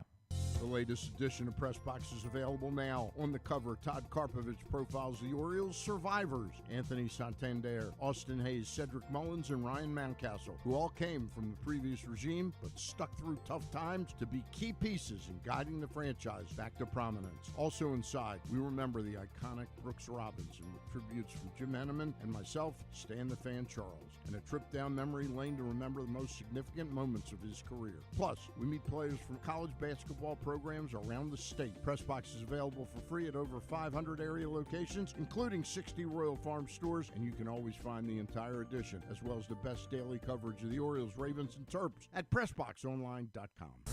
Visit Harford County. Gear up for the holidays by supporting local with Small Business Saturday on November 25th. Take in the dazzling sights of the season with a Ladue Christmas at Ladue Topiary Gardens. Enjoy holiday lights, sing along to holiday songs, reserve a carriage ride, and sit on Santa's lap in Bel Air's Winter Wonderland, happening every Saturday from November 25th until December 16th. Nothing sparks that holiday joy quite like a festive parade. Head to visitharford.com and click on Events to see the full list of parades and so much more. In Maryland, you're welcome. Gambling can be a fun and entertaining experience, but there are risks involved. If you're planning on betting on the game at the casino or on your phone or computer, know your limit, stay within it. Set a budget and a time to stop. Remember, gambling isn't a financial solution, and it doesn't mix well with alcohol or drugs. Know the risks and have a plan before you begin gambling. For free and confidential services, call 1-800-GAMBLER 24/7 or go to helpmygamblingproblem.org. Whether your focus is luxury and comfort, convenience and technologically advanced connectivity, or sporty performance and aggressive styling, we've got the perfect Highlander for you. Check out buyatoyota.com for deals on new Highlanders from your local Toyota dealer today. There's so much focus on sports betting these days, but I want to talk about an area that nobody wants to gamble on, where you choose to go out and spend your hard-earned dollars to eat. The Costas Inn is no gamble at all. The quality on their menu is outstanding, and the value is off the charts with a great and varied list of specials Monday through Friday. And the staples of the menu, whether it's salads, burgers, fish, they're all fantastic. And I haven't even mentioned the crabs or crab cakes yet. So check out the menu for yourself at CostasInn.com. When choosing a place to dine, never gamble on the food you put in your belly. The Costas Inn at 4100 North Point Boulevard, or call 410-477-1975 for reservations and your steamed crab orders. 6 chicken tenders made from fresh, never frozen Royal Farms world-famous chicken, a family-sized order of Western fries, honey mustard dipping sauce, and a 2-liter bottle of Dr. Pepper. It's Royal Farms' new Tucker's Tenders Meal. It's Justin Tucker's favorite, and at only $19.99, it'll be your favorite meal too. The new Tucker's Tenders Meal, available only at Royal Farms. Now you can kick back, relax, and eat like a champion. Real fresh, real fast, Royal Farms. Come for a game, stay for everything else. Book an unforgettable fall getaway in Charm City. Enjoy only in Baltimore festivals, mouthwatering eats, and endless entertainment. Treat yourself to a staycation in the heart of downtown, or try one of the city's many charming neighborhood hotels. And don't miss out on packages for free parking, breakfast, and more. Plan your stay at baltimore.org/hotels. Don't forget about Project Game Day after every Ravens game this season. It's kind of like this show, except Rita's also there, so I actually think it's pretty good. But hey, you're already here now, so why don't you go ahead and keep listening to GCR. All right, back in here on GCR, and if you are continuing to celebrate the Ravens' 7-2 start to the season, where else would you want to be but Guilford Hall Brewery tomorrow night for the next Tyus Bowser show? It's a partnership with Pressbox and Grade 8's Memorabilia. It is brought to you by AJ Michaels, Superbook Sports, and HelpMyGamblingProblem.org. We will be there tomorrow night with Tyus and a very special guest. Please, if you don't mind. Don't ask me. When I know, I'll tell you. I promise you. Glenn, who's the guest? I swear to God, I am not hiding anything from you. Okay, all right. That's not. Sometimes I am. Sometimes I do know, but I'm not allowed to say. But I can't tell you either, Ryan or Joe or Jeff or Mary or whoever you are. What about Jeremy? No, I can't. Well, no. But I tell Jeremy everything when I whisper it into his ear late at night. That's me. Once I'm allowed to, I'll tell you. That's a promise. It's a promise that as soon as I am given the go-ahead to tell you who the guest is, I will do it. For the record, at the moment, I don't know. I'm not hiding anything from you. I don't know who Tyus's guest will be tomorrow night, but I look forward to it. Guilford Hall Brewery in Station North tomorrow night, Tyus Bowser Show. Find out more, PressBoxOnline.com/Bowser. Of course, he is at ConcreteLocks.com, 105.7 The Fan, Big Bad Morning Show. He's our buddy Jeremy Conn, and he's back with us now here on GCR. Dude, remember we were talking about old man health issues last week? Remember that? Oh, yeah, and then you come down with your kidney stones again, huh? And some gallstones at it. Oh, God. All right, so I have a couple of things for you. Well, can I make a guess at who the guest is going to be? Am I allowed to do that or no? Yeah. I Who do you think I think there's one that makes a lot of sense. Okay. Keaton Mitchell. I think Keaton Mitchell will make a whole heck of a lot of sense. Every week I feel like everybody has asked me, is that the week that Geno Stone's going to come out? I know Tyus has been working on there's a bunch of different guys that told Tyus at the beginning of the year, I'm definitely coming on this season. I don't know that. Tell us, did Geno's cousin come out this weekend? Kidney stone, yep. Oh, by the way, John Proctor pulled that yesterday, right? But that's the level. That's the water you're swimming in now. Proctor, I just lowered myself to that. Proctor zoomed into our postgame show. I was like, wow, John Proctor's here. That's weird. What's he doing? And it was to come on. He was like, dude, I just want to talk about Geno Stone, right? Geno, and I'm pretty sure he's got a new nickname, Kidney Stone. And I was like, you son of a bitch. This is what we're doing. This is what we're doing here. I know that Tyus, like at the beginning of the year, went to a bunch of different guys and said, hey, are you committed to do a show this year? I'm going to guess Geno Stone and Keaton Mitchell weren't on that list. Weren't guys that he had talked to at the beginning of the year. So I don't doubt that Tyus is going to work to get those guys out. And God, it would be cool if it was Keaton. What a effing special story it is, man. Yeah, just an awesome story to see it play out this way. Before we get to the Ravens, let me spend a couple of minutes. I want to talk about this time. In what way are you most old manish? What is like the most old man thing about you, Jeremy Conn? There's a lot of them now. I mean, the easy thing is my body. It's just breaking down, and I feel like I'm aging rapidly. But I think now, like I've turned into, when you become the old man is when music becomes noise to you. Oh. And there's a lot of new music that's just absolute noise and trash. Anytime I see something called a Blueface or a Lil something or whatever, I love rap. That's not even music. I'm sorry. You guys can take that stuff, throw it in the garbage. Dude, that is so high on. Do you remember the episode of South Park where I don't even remember who it was. Was it Kyle? Just was like, everything is shit. Like, why is everything shit? Yeah. And they just said, hey, that happens at a certain age. And like, I remember watching it, whatever it was, 10, 12 years ago, and being like, that's funny to think about. And then there was a day where I just woke up and said, oh my God, that's exactly. And the piece at which I gave up care, like, I remember it used to be a thing for me to look at like the Billboard Hot 100 and try to figure out like how far on the list I had to go to get to a song that I didn't know.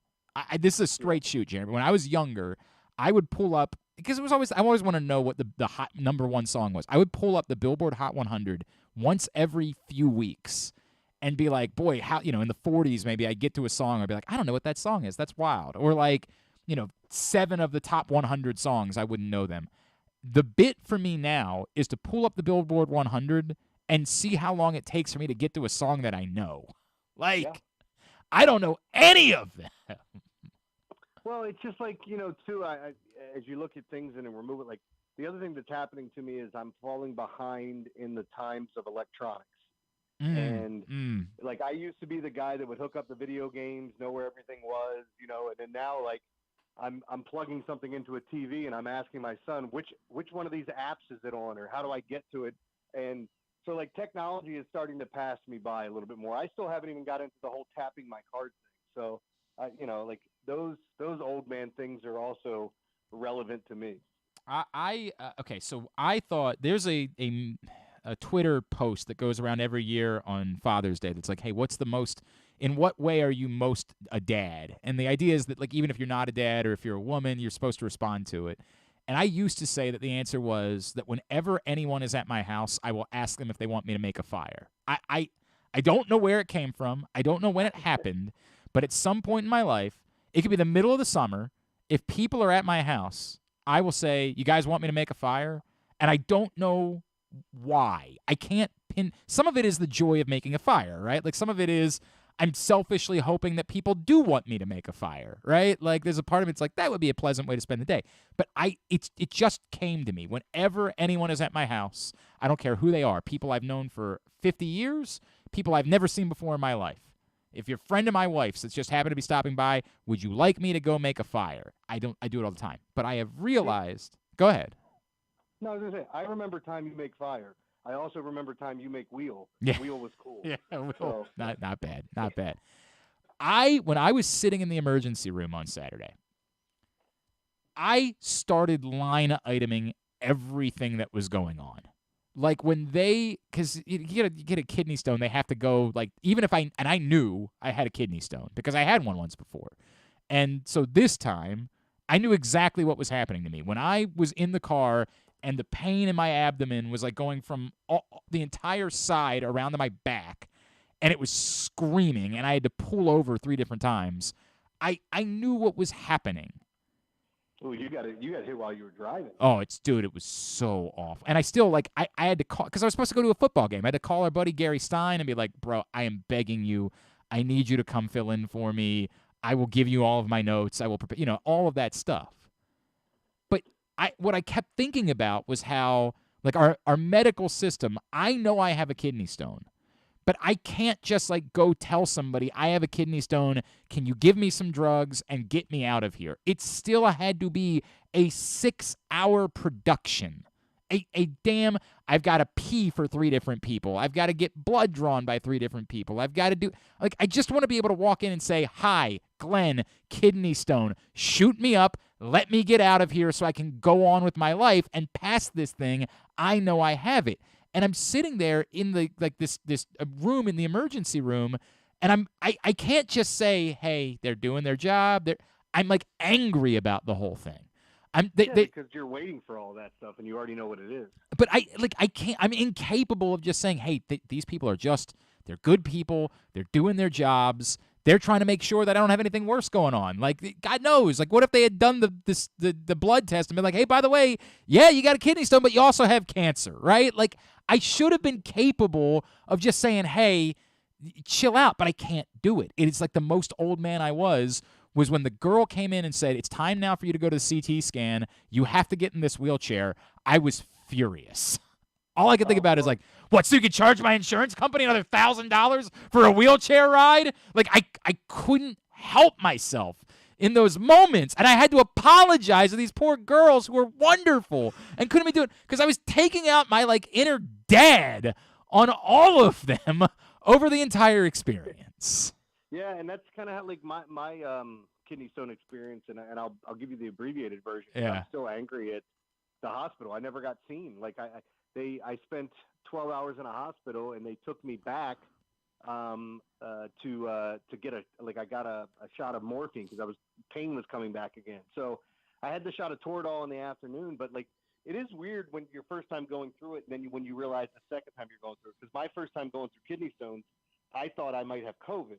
Because I was like dry heaving. There was some pain, but it wasn't like. Dude, that is when you're trying to get something out and nothing's coming out, right? Like I went to whatever it was, urgent care or whatever it was. I went there first, and like you just whatever is in you, you want out of you, and so you're trying to do anything you can to get it out to the point where like I'm trying to make myself vomit, but there's nothing there. Like you can't get relief that way. It's very hard to describe to somebody. I actually drove back so I went to a patient first. They gave me a shot of Toradol, but the funny part of mine was like I took all these COVID tests and then they came back negative. So I called work and said, "Hey, I'm coming back in tomorrow. I don't feel good. I'm not comfortable, but I'm okay to work." And then a half an hour later, I collapsed in my kitchen. Yeah. And my wife had to take me to patient first, and I was in so much pain. I was an a-hole to everyone. Yeah. Like, I was so rude. And so I actually, and I always try to treat people kindly, whether you met me or not, if you feel that way or you don't like me, whatever. But I always try to treat people kindly. And when I'm out of line and I know I'm out of line, I go back and apologize. So I drove back up there and apologized to everyone. Oh, if I said anything rude or whatever. Like, it's just not who I want to be. But I was MFing everyone because I was in so much pain. I couldn't breathe. Dude, when you try to explain it to somebody who hasn't been through it, it's almost impossible. You try to tell the stories. Like, you tell the stories of how many women will tell you they would rather go through childbirth than go through kidney stones, right? Like, you try to tell the story of the lady in the emergency room on Saturday said to me, because she was like, she started the conversation by saying, hey, it's not a very big kidney stone. And I was like, she was like, that doesn't matter. Like, the pain is the same no matter what. It's just because the stone's moving towards your urethra. But then she said, I had an Army vet in here a couple weeks ago who had a kidney stone, and he told me he had been shot in the back, and it was less painful than this. And I said, I believe that. It is impossible to explain what that pain is like if you've never experienced it. It is like, I couldn't breathe. I had tears rolling down my face. I'm trying to catch my breath. I couldn't even tell him what was going on. I said, I'm just in pain and I don't know where. Oh my dude, the doctor that's trying to like do shtick, I swear to God, I might be the nicest human. I went because again, I went first to the patient first. Then they like make you go to the hospital afterwards. Like the first time I just went straight to the ER because I didn't know what was going on.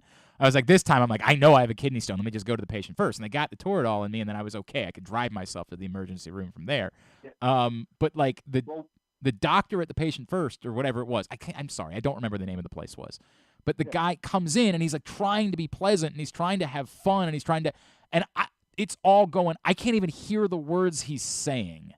I'm just like, guy, get to it. Like, look at me. Look at me. See, I had one of the weirdest experiences at patient first because when the doctor came in, he looked at my chart and he looked at me and he goes, you have to stop masturbating. I said, why, Doc? He said, I'm about to do the exam. So then that's when I realized I'm not allowed to do that in a patient. Thank you. Thank you. Did you see Al Snows over the weekend, by the way? Did I see who? Okay, do you know Al Snow, the pro wrestler? Yes. I know okay, who's now star of that show, The Wrestlers, on Netflix, which is very good. If you haven't watched it, you should watch it. Oh, dude, it's the same people that did Last Chance U. They're just they took the Last Chance U concept and took it to an independent wrestling promotion that is run by Al Snow. Cool. It's wonderful. Al Snow tweeted the following on Saturday. Next time you feel down, remember life is all about perspective. I have a friend who has sex 2 to 3 times a day, exercises twice a day, reads 2 books a week, and yet every day he complains about how much he hates prison. Yeah, that's a great one. That's a really good one, man. It's a really good one that I enjoyed a great deal. I definitely said that to Ed a couple of times. Yeah, right. Yeah. But yeah, like the whole thing, and it's in pain. I'm just saying this to somebody else, like men inherently, they're crybabies when it comes to like having a head cold because I'm just now getting over mine. I know we all feel the same way. It's just miserable. And I don't know if it's for guys that talk for a living, like waking up in the morning and trying to clear out so you can actually speak, and you're miserable. You don't feel like talking, but those things always drive me insane. But I'd never felt, outside of like the hot tooth I had, I'd never felt pain like I felt with kidney stones. And it's 50-50 for me which one was worse. Like, tooth pain is just nothing's ever made me want to jump off a bridge more than that tooth pain. Oh, well. Yeah, that's where I am in my life. That's what I have to. And literally, the girl, and I also was incredulous too in the ER. I'm like, I don't drink anymore. I work out every day. What the hell? I eat fairly well. Like I mean, honest to God, about as well as anybody my age could. You know what I mean? Like reasonably. And I'm like going through all this list of things, and she looks at me. She's like, "Yeah, I guess that doesn't really make sense if you're doing that and drinking a lot of water." And I like stopped in my tracks. I'm like, "Oh, right." Oh, yeah. Right. The water, right? I gotta drink that too. Not that thing. Yes, John Colson just brought me another one. Look at me. We should sell Colson hydration breaks into the show. We need somebody to sponsor mandatory hydration breaks like they do in soccer. I think that's a good idea. Crown sponsor them already. You can go to Crown Royal. You know what? Look at that. Look at that. Yeah. That's where we are in life. All right. I love you. I almost feel like when I come on with you and then we do segments, you should treat it as like Howard Stern when he was telling the story about his wife having a miscarriage, and like right in the middle of it, he gives out the time and weather. Oh, 7:15, and then you should just right in the middle of it, you should go. And then I saw that the baby was in the toilet. And then you just drop it in. Just drop in the scores of our home teams and if they won or not, as we talk about things that aren't sports. WNBC. God, pig vomit. Oh, all right. So how do we talk about, like, this week it's almost difficult to do radio in Baltimore because things are just good, right? Like, I mean, what would you say? Well, How do you? The weird thing today, Glenn, we got a bunch of like negative phone calls. How? Like, How could you possibly get negative? What the F? We had somebody say Lamar was inconsistent. Oh, for that God's they gave the ball to sakes. Gus when they got near the goal line, and teams are going to figure that out. That the special teams weren't great, and then of course, I mean, the one thing you can't complain about is ball security. But like, you know, I think there's a lot of games you can do. I got the hiccup. Shoot, there's a lot of games you can do that, and like Odell's where he's rolling over a guy, he is. You know, he does kind of carry the ball like a loaf of bread at times, but that's kind of unlucky. Yeah. You know, and then the second time we've seen this with Lamar and Justice Hill with a missed handoff. Look, whoever's fault it is. But yeah, I mean, I think you could look at those things, but we're nitpicking. Dominated in almost every facet of the game. I think there is warranted conversation to be had about what Justice Hill's role starts to be moving forward, right? And I'm not trying to. I think that Justice Hill is talented and does things well. He's actually very good in pass protection, but if Keaton Mitchell can do that, I'm not sure what the argument is going to be for Justice Hill to be on the field moving forward over Keaton Mitchell. Yeah. I mean, and I kind of agree with it. Like, he's one of the few guys, and I think at times with running backs, they'll deserve opportunities. But, like, you know, when you see a guy in training camp and people are like, oh, my God, I like him. And it always turns out to be something where someone's like, this wide receiver they fall in love with. I'll give you Jaleel Scott. You know, okay, this guy, you can't put him on the practice squad. Somebody's going to steal him. Yeah. And, you know, people were screaming about it the entire time. But, like, in actuality, you're going, yeah, but are they? No, and right. Sometimes you feel that way. But, like, Keaton was one of those guys, when you saw him run the ball, you're like, I really like him. Like, I like what I'm seeing. I like the touchdown run, the offensive line did a phenomenal job. And then he just hit the hole and took it to the house. But how about Linderbaum on that other run?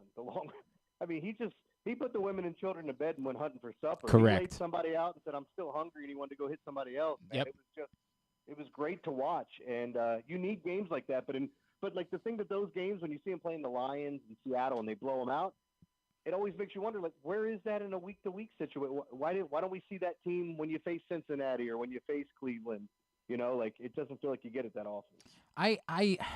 DVOA says they're not just the best team in football. DVOA says they're one of the best teams in the history of football. Now, number 3. Right. I'm going to settle down on that part of it. And also, who cares about being the best team in football at the midway point of the season? As I said earlier, what stupid fly-by-night embarrassing league would give out championships in the middle of a season, right? And, like, paint goofy things on courts and pretend like the middle of the season matters. I mean, nobody would do that. That would be insane.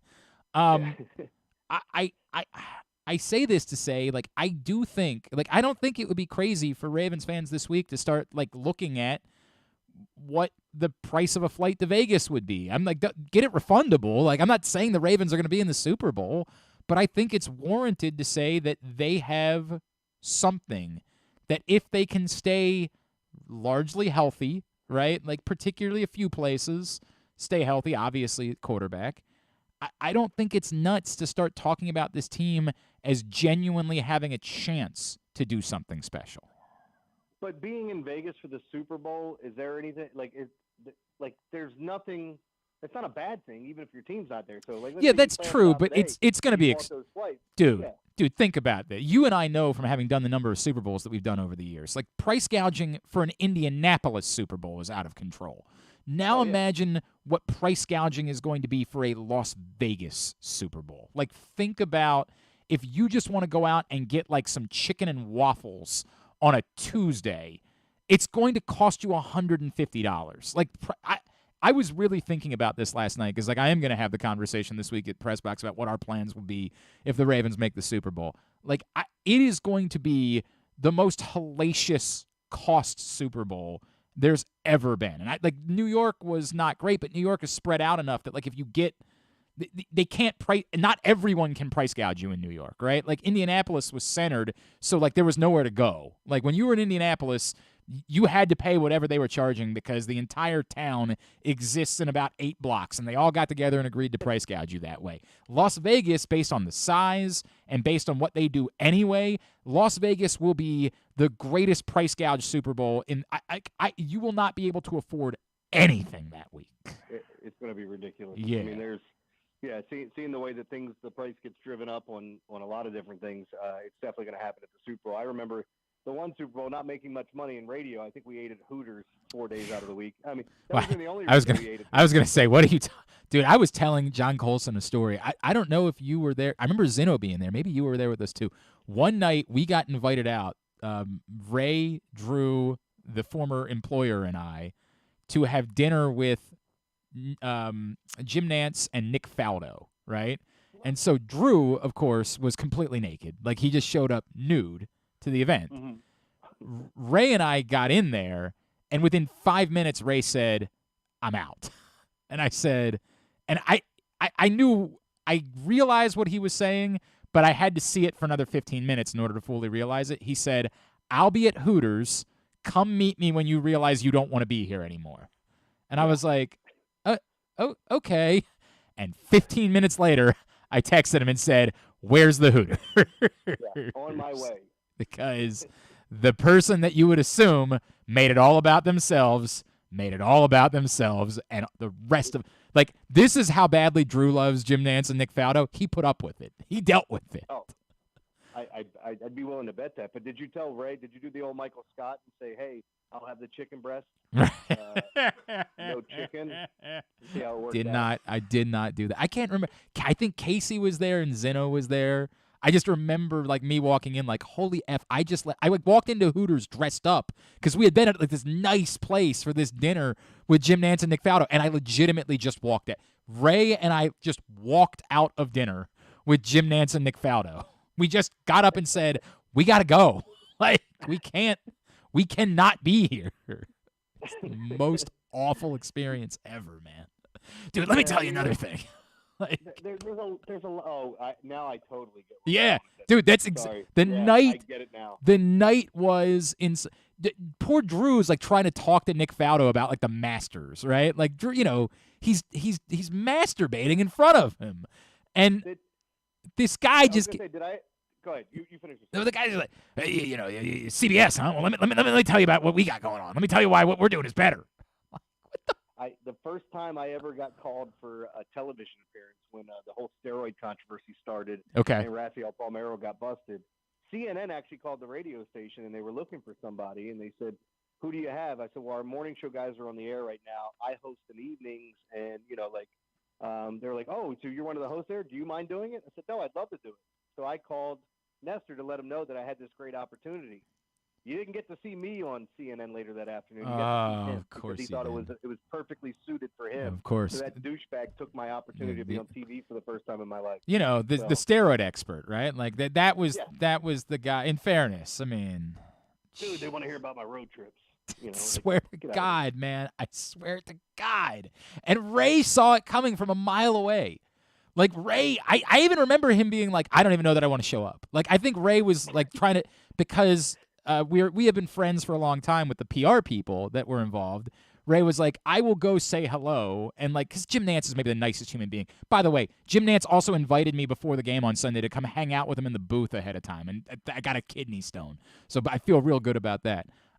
Jim's like the nicest human being alive, so Ray was like, "I'm gonna go exchange pleasantries," but I even remember him as we were leaving being like, "This isn't gonna last long. Like, there's just no way."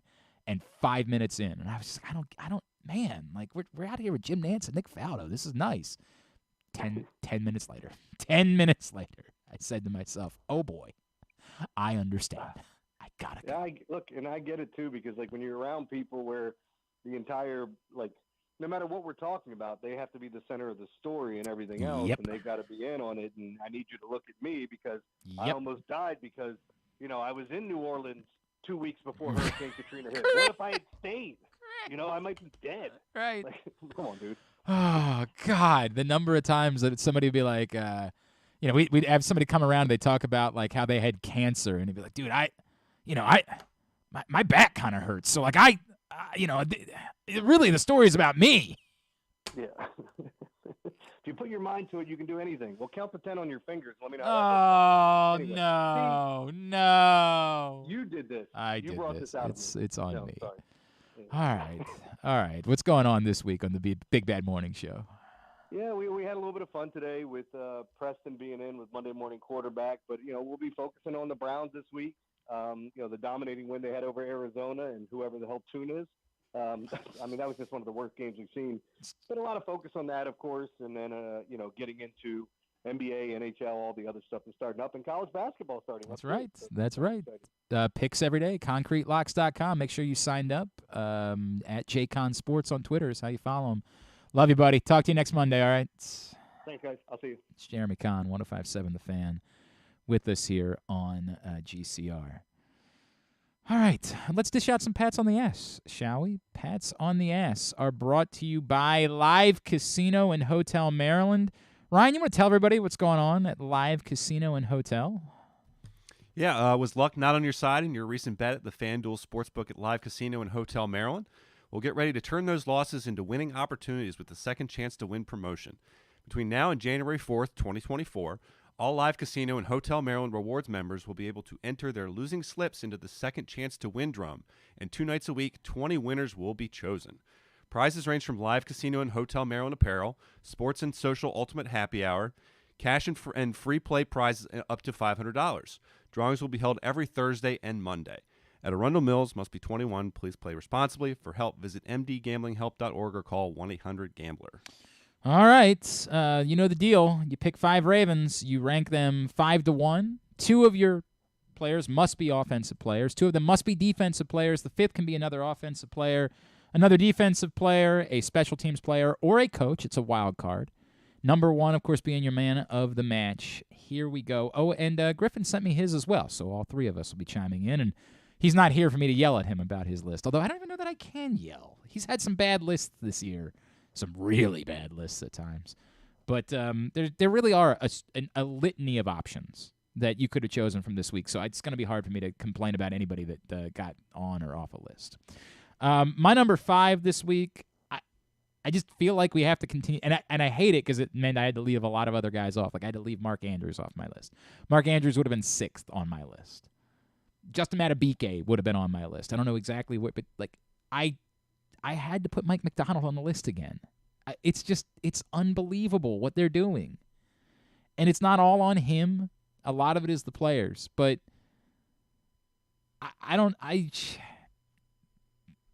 there was at no moment during the course of the game where it felt like the Seahawks were comfortable. The Seahawks had one functional offensive play all day. All day. I have no choice but to recognize the defensive coordinator when the performance is that dominating. So my number 5 is Mike McDonald. Ryan, who you got? My number 5, I am going to go with, I think you talked about him with Jeremy Conn there in the last segment. I'm going to go center Tyler Linderbaum. That one on the Keaton Mitchell touchdown, he literally blocked the same guy twice. He got up and then blocked him again. I think he could have blocked about 5 more guys on that run. I think we're going to be getting into the conversation here shortly about Tyler being the best center in football. Everyone talks about all the money that the Ravens are going to have to pay up for, Justin Madubuike and Geno Stone and Patrick Queen and all that. I think down the road, I think the Ravens are going to have to put some money in the piggy bank for Tyler Linderbaum. He's number 4 on my list, so he'll show up on Griffin's list as well. Griffin went with Mark Andrews at number 5.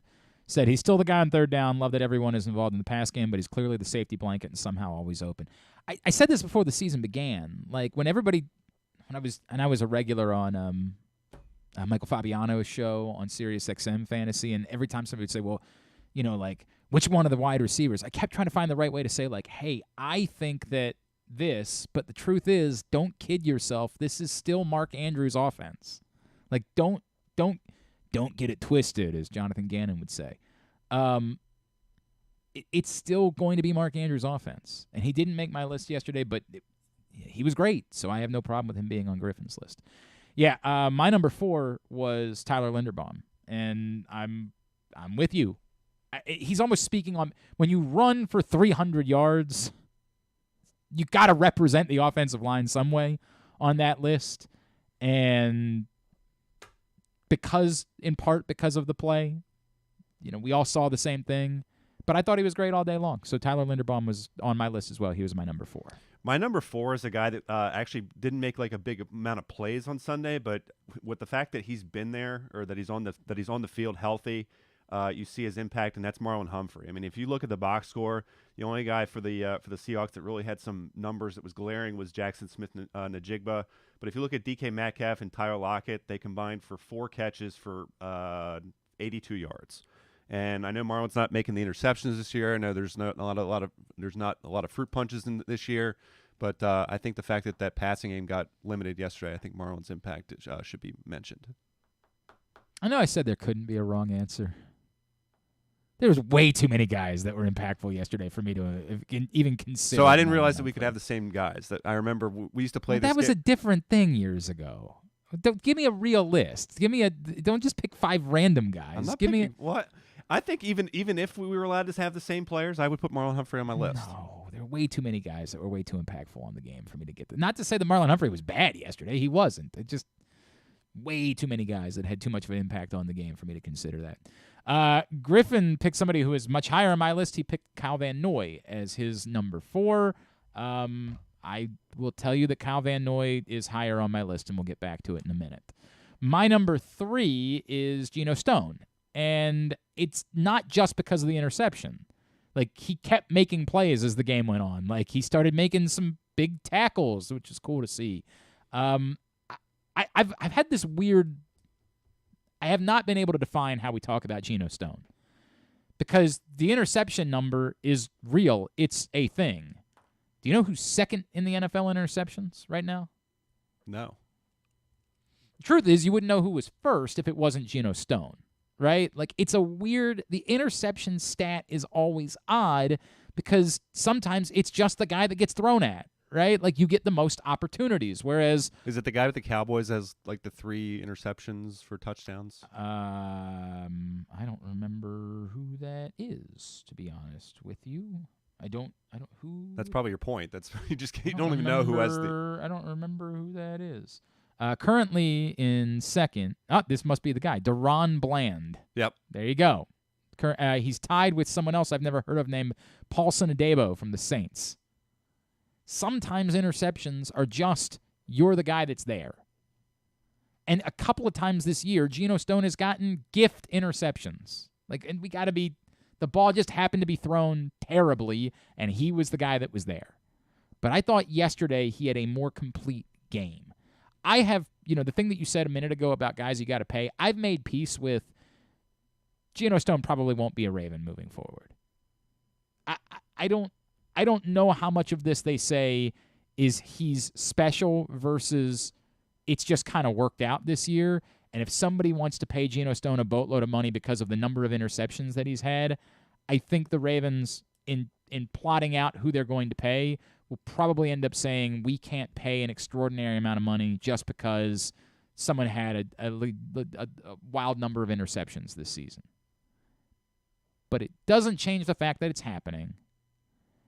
And I thought he was more complete yesterday than just a guy who's gotten some interceptions. So Geno Stone shows up at number 3 on my list. Yeah, Geno Stone's also number 3. Same point. Like, you saw some things that he was doing outside the box score. He had a couple pass defenses. That interception was amazing. I think he could have probably had another one. The Geno Stone. I thought that was a pretty cool story with, you had me reach out to Glenn Eunice last night to see if we can get Ed Reed on the show, and Geno apparently had reached out to them about trying to do something for Ed Reed, and they gifted him that sweatshirt yesterday, which was a pretty cool story. It's very cool. Very cool. By the way, for Griffin, number 3 is Linderbaum. Number 2 is Geno Stone. My number 2 is where you find Kyle Van Noy. And the reason is very simple. There was only one time during the course of the day where there was any jeopardy at all to that game. There was only one moment where the game could have been different. And that was after Odell Beckham's fumble.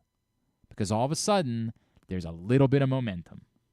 All of a sudden, in a game where the Seahawks are doing nothing, suddenly they're on the board, they get points, then they get the ball back in really good field position.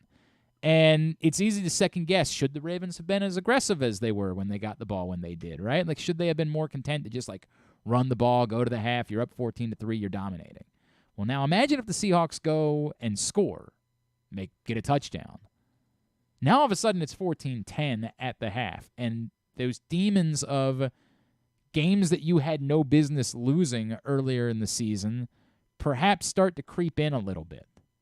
So the only point in the game at which there was any threat whatsoever was right then. 1st and 10 from the Baltimore 43. And then on consecutive plays, Kyle Van Noy sacks and then strip sacks.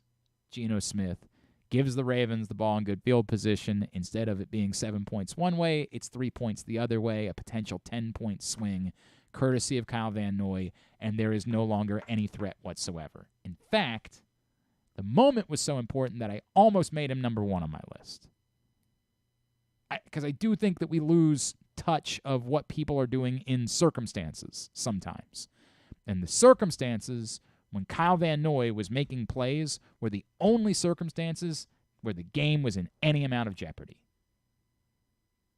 He wasn't the most dominant player from minute 1 to minute 60, but when the game was on the line, Kyle Van Noy was the one that stepped up and made the plays. Kyle Van Noy is my number 2. My number 2, and we talked about it with Jay Gruden earlier, my number 2 is Lamar, and I know, obviously he didn't have a huge impact, being taken out in the fourth quarter, but, he's not going to, if you look at the box score, it's not the Lamar Jackson MVP numbers or anything like that, but the fact that he was able to kind of run through this offense, orchestrate it the way that it was drawn up, give it to Gus Edwards when he needed to, give it to Keaton Mitchell whenever he needed to, you just can't take him for granted for what Lamar did, even though that doesn't look like the numbers of that there in the box score. It's a weird list, man. You got a weird list this time. I'm not gonna be overly critical because I certainly don't think he had I just think there were too many options that were too impactful for me to get to Lamar. I thought he was fine. I didn't think he was the story necessarily of what happened yesterday. It's a weird list. Interesting. Yeah, Geno was number 2 for Griffin, and look, I really did have to think about it. I think that we all defaulted, and everybody that's responded has defaulted to Keaton Mitchell being number 1, and I get it. I do understand. But I think part of it is the emotion of it, that it's just really cool to see, and we're loving it. The truth is a lot of that came as the game was already out of hand. And so I could argue Kyle Van Noy over Keaton Mitchell, but ultimately on a day where there were a lot of choices, when you look at a box score and you see that one guy ran for 138 yards and 15 yards per carry, you kind of have to acknowledge that. So Keaton Mitchell is indeed number 1. He is at the top of the list, and he was my man of the match. Mine is Mike McDonald. I know all the people on Twitter yesterday we were kind of doing the things about trying to not drum up support for Mike McDonald, so that maybe if there's a team president or team owner somewhere, that's a Rita thing for sure. Yeah, I thought it was pretty funny, just all the people trying to dump on Mike McDonald, so that he's not the next Ravens defensive coordinator to get a head coaching job. How funny is it that literally about a year ago, after the Dolphins game, people were trying to run him out of the city, and now suddenly, people want Harbaugh fired, so he gets promoted to be the head coach. It's funny how much can change in a year. So Mike McDonald's my number 1. You know what? That's not as bad as some of the other things on your list. You got a weird list. It's a very weird list. Like I said, I thought we were playing this under the old rules. Maybe should have talked about that. It's a very weird list. But Mike McDonald was on my list. I don't know if you remember that. Yes. He was on my list. So that wouldn't even qualify. Weird list. But I'm not. Did you know the Dolphins went out to Germany the day before? Thank you for letting us know that. And it made a big difference, as you could tell, when they scored no points in the first half. Clearly very impactful that they went out a day earlier. I had heard that before, believe it or not. Keaton Mitchell also number 1 on Griffin's list. We'll get it all up at Glenn Clark Radio, at glennclarkradio.com is where we will post Pats on the Ass a little bit later on today. All right. I feel like there was something else that I wanted to cover today, but I forgot what it was. So let's just go. Did you do a tidbit? I did. Very good. Tidbit is brought to you today by your local Toyota dealer and buyatoyota.com. The Toyota Tacoma comes in a range of models and trim lines, so you can choose the perfect Tacoma to reflect your unique personality and driving habits. Check out buyatoyota.com for deals on new Tacomas from your local Toyota dealer today. Well, yesterday we did see Odell Beckham finally get his first Ravens touchdown, and it happened to be on his 31st birthday. And then there was also the accomplishment of Keaton's mom, also her birthday yesterday. So 2 Ravens kind of starring, putting on memorable performances on birthdays out there. I looked at some of the memorable NFL performances on certain players' birthdays. I have 5 of them. Do you want me to list all 5, or do you want me to kind of cut it down? Let's see how interesting they are. All right. My number 5 was Brett Favre. On his 30th birthday on October 10th, 1999, he threw 4 touchdowns and 399 yards against the Tampa Bay Buccaneers. Plus, noted good guy. Well, ironically enough, I looked at that season. That season they went 8-8. The Packers went 8-8 that year. How about that? And missed the playoffs. Number 4 was Warren Moon. On his 34th birthday, which was November 18th, 1990, he threw for 322 yards and 5 touchdowns against the Cleveland Browns. Isaac Bruce had another memorable performance on his birthday, November 10th, 2002. He had 163 yards and 3 touchdowns. In fairness, most of these players are guys that put up big numbers in a lot of games. Right? It just happened. Not like it was a weird anomaly that they played their heart out on their birthday. Then why wasn't Odell doing anything before his birthday? Well, I mean, it's not like he did a ton on his birthday. He just happened to have a touchdown. I completely forgot, by the way, that he Sherree Burruss mentioned this. Like Tyler Huntley threw that touchdown, not Lamar. Yeah. Another performance on his birthday. Well, they don't have enough wide receivers on the roster to empty out. I think a lot of people were saying, was it forced? Did they force Odell Beckham to stay on the field so they could try to get the touchdown? Maybe, but they also this isn't the preseason when you've got 60 other guys. You have 5 wide receivers on the roster. Somebody's got to be on the field if you're going to keep throwing. Did the Seahawks leave their first team defense in at that point? Or was it I don't remember. Yeah, I was pretty checked out on that. Russell Wilson on November 29th. A lot of November birthdays in here. On his 27th birthday. Well, in fairness, their birthday couldn't be in July, Ryan. Well, there's 4 months. It wouldn't work. He threw 5 touchdowns against the Pittsburgh Steelers, which we enjoy. Yeah. And then the top performance on a birthday, Bo Jackson on his 21st birthday. He actually set the then rushing record. 21st birthday? 25th. Oh, okay. Sorry, my sinuses. Right. He set the then record rushing record on his birthday, 221 yards. Well, that was surpassed by a few folks over the years, but I love Bo Jackson. Okay, that's an interesting list. That's what you got? Yep. All right, very good. I didn't come up with this. I found it on when I was trying to get some context on the season that Geno Stone is having.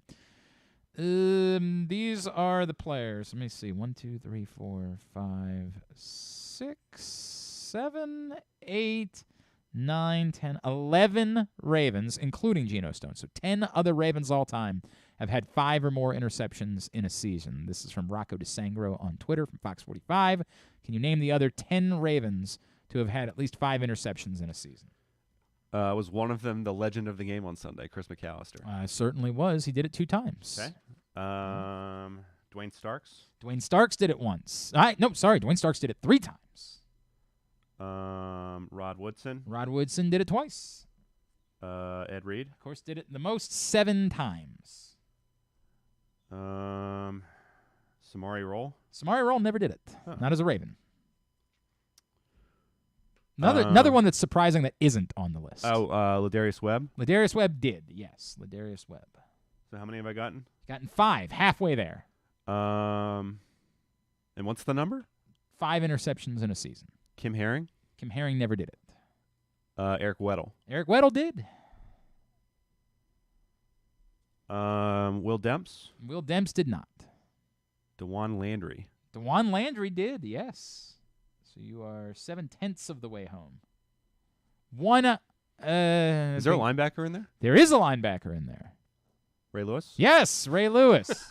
I don't think you're going to get the other 2. I think we could be here for a while and you would not get the other 2. What year? Is there a year on there? No, but I could probably tell you they're both very early on. So it's not Jimmy Smith, which is the surprising one that isn't on the list. Corey Graham? No, I said very early. Very early. Very early on is what we're talking about. One would have been in 96 in the first season, and the other would have been I'm going to guess it was either 96 or 97. 96. They both were in 96 when the Ravens had a terrible defense. Was it 3rd and long Deron Jenkins? It was not Deron Jenkins, no.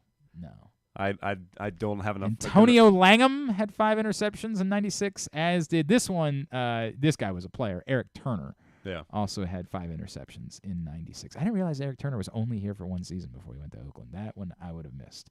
But, yes, that's the list. Those are the guys that have had 5 interceptions or more in a season. Now joined, of course, obviously by Geno Stone, who's up to 6 after yesterday.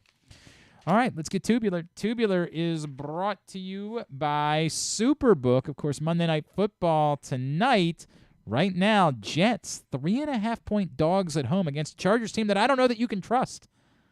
If I was to wander to Superbook at the moment, I probably would throw a couple of shekels on the New York Jets tonight to cover 3.5 against the Chargers. If you sign up at Superbook and use the code GlennClark23, you'll get up to $250 in a same-day first bet match, win or lose. Again, Superbook.com, download the Superbook app and use that code GlennClark23. Chargers 3.5-point favorites on the road tonight in New York. That game on, of course, ABC and ESPN. There is also a Manning cast, and Arnold Schwarzenegger is going to be part of it. I watched the Sly Stallone thing, the Netflix doc. Wonderful. I spent time with that on Saturday night when I was holed up. Spent time with that. I spent time with the Rock and Roll Hall of Fame induction ceremony this weekend, as well as a lot of football.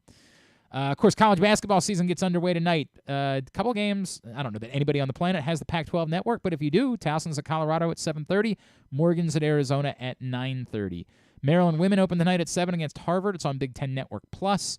ESPN Plus for UMBC in Louisville at 7, Loyola in Florida at 8, Coppin State, Virginia Tech at 8, Navy Campbell at 8 on Flow Sports.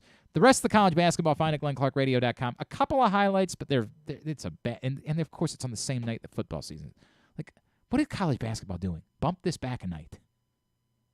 Tomorrow. It's so stupid. But True TV for Georgia and Oregon at 4:30 and TNT for USC Texas at 10. Monumental for Wizards Sixers tonight at 7. NBA TV Lakers Heat 7:30. NHL Network Lightning Maple Leafs at 7. MLB Network the BBWAA Awards finalists will be announced. So presumably Gunnar Henderson will be a finalist for Rookie of the Year, and Brandon Hyde will be a finalist for Manager of the Year. They'll announce the finalists tonight at 6 o'clock. Orioles go 0 for 3 on the Gold Gloves. Did that bother you at all? No. But only in like the was anybody robbed? I'm not going to pretend like I know enough about the defensive metrics of other players. I think they're good defensive players. So I think they would have been very deserving. But for me to pretend like I know who's more deserving, no. Can't give you that. And non-sports wise, not a whole lot tonight either. I don't know what Gumbo Coalition is, but it's on Max. And if it involves gumbo, I'm listening. Big fan. I might try to have some gumbo tonight. I just don't know. I couldn't tell you what it is, but he put it on the list, so there you go. All right. Oh, and the Season 10 premiere of the Holiday Baking Championship at 8. I know Ryan never misses an episode. That's on the Food Network. Is that the one that's hosted by Jesse Palmer, oddly? I think so. That's such a weird... They just have to justify his salary, I guess. I don't know. All right. Very good. That's coming up tonight. Ryan Chell, thank you very much, pal. Had fun. Appreciate your hard work hanging out with us today and last Thursday. And you were over at 105.7 The Fan sometimes. Yes, tomorrow. And you I'm doing my first Maryland basketball game tomorrow night. Ooh, no pressure. But if you screw up, Johnny Holiday will murder you. I know he seems like the nicest guy in the world, but it's weird. That would be like the nicest murderer of all time. No, you'll be fine. And you still do Ed Block, right? So we love Ed Block. Obviously, support Ed Block. What can I plug for Ed Block? Nothing right now at the moment. No, there's no tickets available. We do a weekly podcast, so there you go. Do it. Wally Williams hosts it. Okay, I like Wally. Wally, or what's left of Wally at this point. When I showed up at the Ed Block Awards to co-host with Wally Williams, I was like, "Where the hell is Wally Williams?" And then this guy comes up to me. Are you Wally's associate? He's like, "Hey, Glenn." I'm like, "Who are you?" It's Wally. What? Where's the rest of you? He did the Matt Burke thing. He really did. I mean, he's looking good. But yeah, love Ed Block. Appreciate that. And of course, you're on Twitter at RexSpexRyan, yes. Which sure, just go with that. RexSpexRyan is how you follow him on Twitter. Thanks today to Jay Gruden. Thanks to Sherree Burruss. Thanks also to Anthony Mitchell and to Jeremy Conn. We'll get it all up in the greatest hits section of the Oh My God, It's So Good tab at GlennClarkRadio.com. Tomorrow on the program, Tracy Wolfson from CBS will join us tomorrow We will, of course, do County Sports Zone Radio and talk about a big weekend in the high school playoffs with our friend Wes Brown from County Sports Zone. Our first regular chat with Patrick Stevens, we will get into Maryland because we didn't really do anything Maryland during the college basketball preview, but we will preview their season opener tomorrow night and preview the season for Maryland with Patrick Stevens.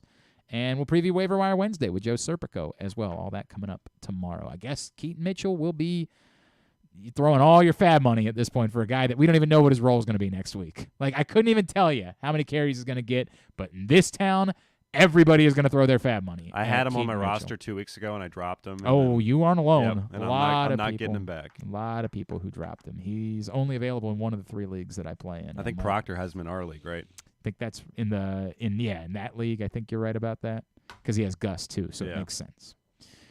All right, very good. Thanks to everybody at PressBox. Thanks to all of our sponsors and partners, including Live Casino and Hotel, the Maryland 5-Star, A.J. Michaels, Guilford Hall Brewery, Royal Farms, Costas Inn, Superbook Sports, Hartford County, your local Toyota dealer, and buyatoyota.com. Thanks to Griffin at Griffin Bass. Follow us, Twitter, Instagram, and TikTok at Glenn Clark Radio. Have a great Monday evening.